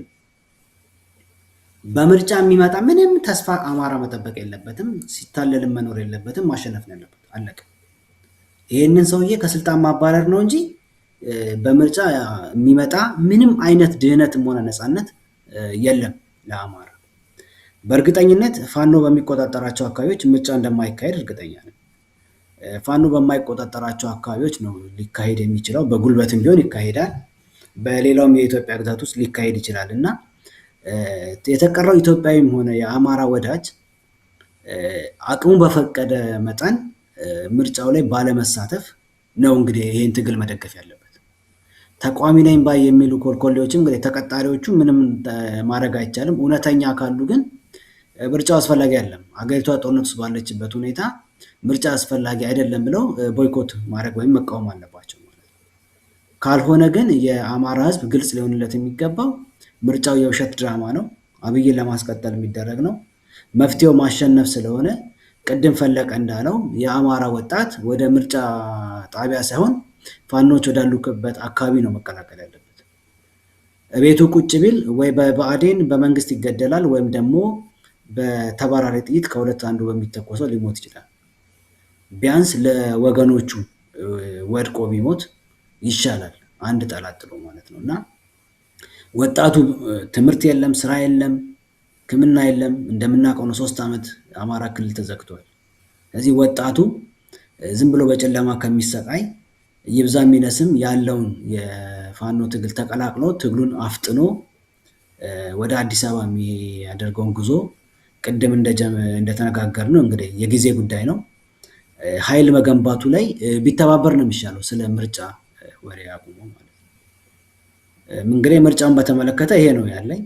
ዲያስፖራውን በተመለከተ ሁላችሁም ስላላችሁት ያው ዲያስፖራው የሚሰማ ከሆነ ጥሩ ነው ቢሰማ። ዋናው ነገር ግን ፋኖቹ ጋር ነው። ፋኖቹ ከዲያስፖራ ተስፋ እንዳያደርጉ። ምንም አቅም የሌለው ያልተደራጀ ነው በአሁኑ ሰዓት በውጭ ያለው አማራ። ይሄንን ማወቅ አለባቸው። ሙከራዎች የሉም አይደለም፣ የሚጥሩ ሰዎች የሉም ሳይሆን ቅድም እንደተናገርነው ያለው አቅም እምቅ ኃይል ብዙ ሆኖ ሳለ ግን ባለመደራጀቱ ይሄ የሚባል የረባ ስራ የሰራ ዲያስፖራ አይደለም። ስለዚህ አሁን ያላቸው ኤክስፔክቴሽን መስተካከል አለበት። ከውጭ ያለው አማራ ስላልተደራጀ መሬት ላይ ያሉ ፋኖች ብዙ እንዳይጠብቁ፣ ምናልባት እንዲደራጅ ወደ አንድነት እንዲመጣ አስተዋጽኦ ቢያደርጉ ማኒፌስቶ አዘጋጅተው በዚህ ነው አላማችን የምንደራጀው ለዚህ ነው ግባችን ብለው ዲያስፖራው ደግሞ ይሄንን እንዲሰራልን እንፈልጋለን ብለው ግልጽ የሆነ መመሪያ አውጥተው ከታች ወደ ላይ እንዲሄድና በዚህ መንገድ በውጭ ያለውን አማራ ለማደራጀት ጥረት ካልተደረገ በስተቀር አሁን ባለው ነባራው ሁኔታ በጣም አስቸጋሪ የሆነ በራሱ ይገው የተወጠረ በቃ ሳምሶናይቱን ይዞ ወደ ሀገር ቤት ድል ሲያርቅ ለመግባት የሚፈልግ ነው እንጂ መሬት ላይ ያሉትን በቅንነት ለማገዝ የሚደግፍ አማራ በአብዛኛው የለም። የገባቸው ግን እንደ ሻማ እየቀለጡ ነው ያሉት፣ እያቅማቸውን እየሞከሩ ነው ያሉት። ቁጥራቸው ትንሽ ስለሆነ በአሁን ሰዓት ፋኖ ሞር መሬት ላይ በራሱ ቢተማመን ነው ምክሬን የምለግሰው። እንግዲህ ይሄው ነው ጋሽ። በጣም አመሰግናለሁ ሁለታችሁንም። በእውነቱ በእጅጉ ነው የማመሰግነው። ምክንያቱም ቀላል አይደለም። እየተካሄደ ያለውን ነገር ሰብሰብ አድርጎ ወደሚፈለገው አቅጣጫ እንዲሄድ ለማድረግ ምንጊዜም ውይይቶች ወሳኝ ናቸው። ውይይቶች አስፈላጊ ናቸው። ስለዚህ ይሄ በየጊዜው የሚደረጉ ነገሮች ቀላል አይደሉም። በየጊዜው የምናቀርባቸው በየጊዜው ከተለያዩ እውነተኛ ከሆኑ የአማራ ልጆች የሚቀርቡት በየትኛውም ሚዲያ ሊሆን ይችላል የሚቀርቡት ነገሮች ትክክለኛ እስከሆኑ ድረስ ፋኖቻችን ቁም ነገሩን ወሰድ እያደረጉ ወደ የሚፈለገው ነገር ላይ ያደርሳሉ ብዬ አምናለሁ። ምክንያቱም ይሄ ትግል ነው። ትግል አይናቅም። ማንኛውም ነገር ትጠቅማለች። ማንኛውም ሐሳብ መስማት ማዳመጥ አስፈላጊ ነውና ፋኖቻችን ይህን ያደርጋሉ ብዬ አምናለሁኝና የብሔርተኝነቱ ጉዳይ ምንም ብዙ ምንደክምበት ጉዳይ አይደለም። ይሄ የተሸነፈው ክፍል ነው። የተሸነፈው ክፍል የሚያነሳው ጉዳይ ነው ብዬ ነው በኔ ግሌ የማየው። የተሸነፈው ማለት በአስተሳሰቡ የተሸነፈ በምንም ነገር የተሸነፈ ግን ኢትዮጵያ ብሎ ሊያወራ የሚፈልግ አማራ ነኝም ሊል የሚሞክር ጠጋ ብለህ ስትመረምረው ደግሞ የለም እንደው ኢትዮጵያዊነት የሚልህም አይነት ሰው ነው ብሔርተኝነቱን በተለይ በአማራው በኩል። ሌሎቹ ይሄን ካሉ ፍርሃት ነው። ከሌሎቹ የፍርሃት ጉዳይ ነው፣ ሌላ ነገር አይደለም። ምንም ነገር አይደለም፣ ፍርሃት ጉዳይ ነው። ምክንያቱም እነሱ ሲያደርጉት ተው ብለናቸዋል። ተው ተብለዋል፣ ተመክረዋል ለዓመታት። ግን በምንም ታምር ሊሰሙ አልቻሉም። ስለዚህ ይሄ ነው አይደለ በሄዳችሁበት መንገድ መጣን ነው ለነሱ። በሄዳችሁበት መንገድ መጣን። ተው ብትባሉ እምቢ አላችሁ። መግደል ሄዳችሁ፣ ማረድ ሄዳችሁ፣ በጅምላ መረሸን መጨፍጨፍ ጀመራችሁ ነው። ልክ አብይ እዚህ እንትንን ዘጋኋልና ምንድነው ይሄ ማዕከላዊን ዘጋው ብሎ አዋሽ አርባን እንደከፈተው ማለት ነው። እንደዛ አይነት ነው የሆነብን። በሚነገር ቦታ መቀየር እንጂ ብአዴን ወይንም ኢህአዴግ የነበረውን ብልጽግና ማለት ነው ምናምን የነበረውን ብአዴን እንደዚህ እያሉ ብቻ ስም እየቀያየሩ ነው የሚያወናብዱን። አሁን ያ ሊሆን የሚችልበት ጉዳይ አይደለም እና ብሔርተኝነቱ በምንም ታምር እንትን የሚል አይደለም። ይሄ አማራውን ጉዳይ በውጭ ያለው እጅግ ደጋግመን ልናነሳው በየትኛውም መድረክ ላይ ደጋግመን ልናነሳው የሚገባ ነው ብዬ ነው የማምነው። ደጋግመን አሁንም ማሰብ አለበት፣ መምጣት አለበት፣ በአንድ ላይ መቆም መቻል አለበት። ተአምር ነው እስኪባል ድረስ በአንድ ላይ ቆሞ ራሱን ሊያሳይ ይገባዋል። በተለያየ የአማራ ማህበራት ተደራጀ። ለገቢ ነው ለምናምን ፈንድ ነው ወይስ ለምንድን ነው? እውነት ለአማራው ከሆነ ሁሉም ነገር ይቅር ለአማራ አንድ እንሁን ብሎ በየትኛውም ዓለም ውስጥ ያለው ወደ አማራን ወደ አንድ ወደ ማድረግ በየዓለማቱ ያለው ተሰባስቦ ወደ አንድ ዓለም ላይ መሰባሰብ የሚያስችልን ሁኔታ መስራት መቻል አለበት። ደረፈ ከራባት ከዚህ በፊት ከራባት ገዝተው እንደተዘጋጁት አይነት መሆን መቻል የለበት። እኔ ፋኖ ያንን ያስተናግዳል ብዬ ከዚህ በኋላ ያን ያስተናግዳል ብዬ አላስብም።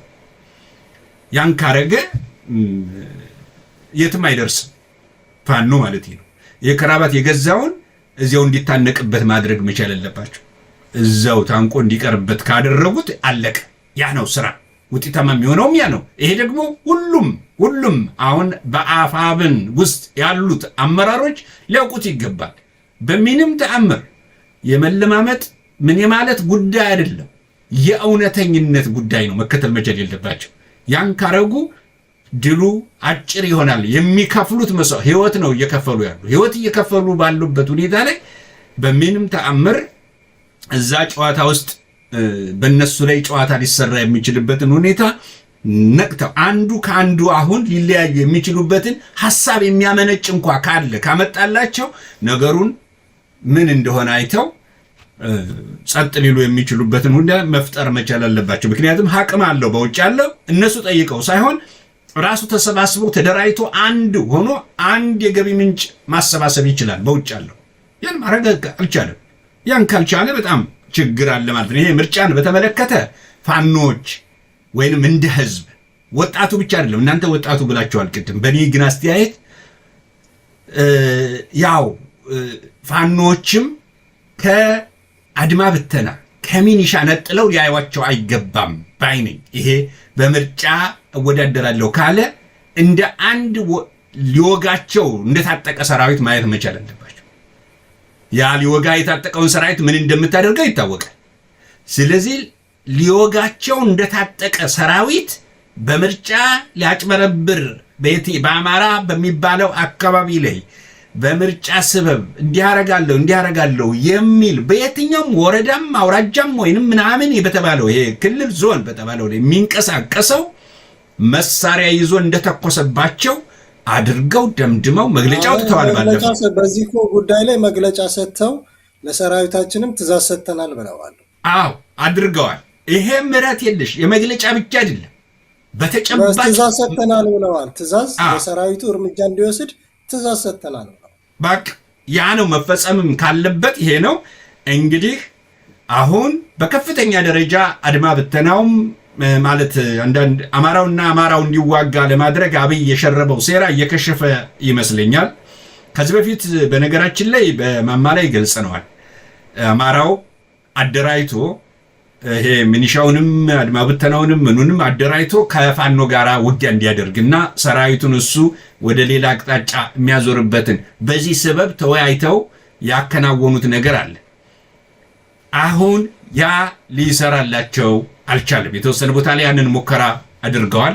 እየከሸፈ ነው፣ እየመጣም አለ። ከሰራዊቱ ራሱ በየቀኑ የሚከደው እኔ በጣም ነው የሚገርመኝ። በየቀኑ እኮ ነው ዜና የሚወጣው 2 3 5 እንደዚህ ከዳ ነው በየቀኑ። የሚገርም ነው። ሰራዊቱ እየፈረሰ ነው ማለት ይቻላል። በየቀኑ ከከዳ እኮ የለም ማለት ነው። በየቀኑ የሚከዳ በአመት አንድ የሚከዳ ቢሆን ኖሮ አይገና ነው ትላለህ። አሁን እኮ በየቀኑ ነው። በየቀኑ 2 ትሰማለህ፣ 3 ትሰማለህ፣ 4 ትሰማለህ በአንድ አቅጣጫ። እንግዲህ ይሄን ደግሞ ስትደምረው በአጠቃላይ አማራ ክልል በሚባለው ስትደምረው ደግሞ በርካታ ነው በቀን እየከዳ ያለው። በዚህ ላይ ደግሞ የሚደረመሰው ያው የሚሄደው ማለት ነው። የሚሄደው በአንድ አመት ስታስቲካቸው ዲስማንትድ ነው ምናምን በወታደራዊ ስታስቲካቸው ወደ 42000 ሰራዊት ነው የባከነው። ምን ያለ ተመከረ 40 በአንድ አመት 42000 ሰራዊት ተመልከት። ጦር ሜዳ በጉዳትም በምንም በመጥፋትም ይሄ እንግዲህ ከመከላከያ ሰራዊት እነዚህ ጽንፈኞች ናቸው አይደል ይሄንን ያደረጉት። ጽንፈኛ የሚሏቸው እንደው በጣም እኮ የሚገርም። እኔ በእውነት ፖለቲከኛ ሆነው ወታደር ኃላፊነት ላይ ተቀምጠው የሚከናወነውን ህዝብ የማያይ አሁን እኮ በዚህ ቴክኖሎጂ ዘመን ይመስላቸዋል። እና በጣም የሚገርም ነው። እንግዲህ ሁለታችሁንም በእጅጉ አመሰግናለሁኝ። በቀጣይ ፕሮግራም እስከምንገናኝ ሰላም ሁኑልኝ ነው የምለው። እናንተንም ተመልካቾቻችን እንግዲህ በተለያየ አቅጣጫ ይህንን ጉዳይ የምትመለከቱ ውይይታችን ሌሎች እንዲደርስ ማድረግ የእናንተ ድርሻ ነው። ግን በተለይ የአማራ የህልውና ትግል ተቀጣጥሎ ዛሬ ባለበት ደረጃ ላይ ደርሷል። አንድነት ፈጥረው ወደፊት እየገሰገሱ ያሉበት ሁኔታ መሆኑ ለማንኛችሁ ግልጽ ነው።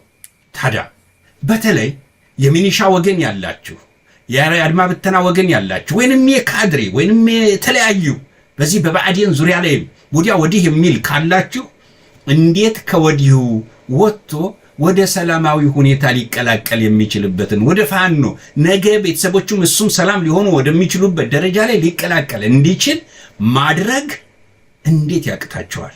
በየትኛውም አቅጣጫ ያላችሁ የአማራ ልጆች በዚህ ጉዳይ ላይ ወደ ቤተሰቦቻችሁ ልዘምቱ ይገባችኋል።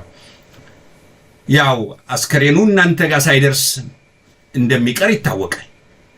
ይህንን እያወቃችሁ እንዴት በህይወት እያሉ ልጆቻችሁ ወይንም ወንድሞቻችሁ ወይንም ባሎቻችሁ ሴቶችም እህቶቻችሁ ከየትኛውም አቅጣጫ ይሄን ትግል በቃኝ ብለው ተንዶ ከፋኖ ጋር ተቀላቅሎ ወደ ቀጣዩ ትግል በሰላም መራመዱ ሚሻል ይመስለኛልና የኛም አቋም ይሄንን ብታደርጉ ነው ሚሻል የሚል ነው አጠቃላይ እንደ ማማ።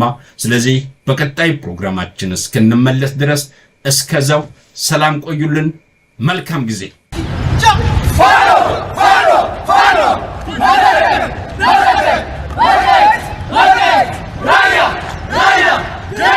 Yeah!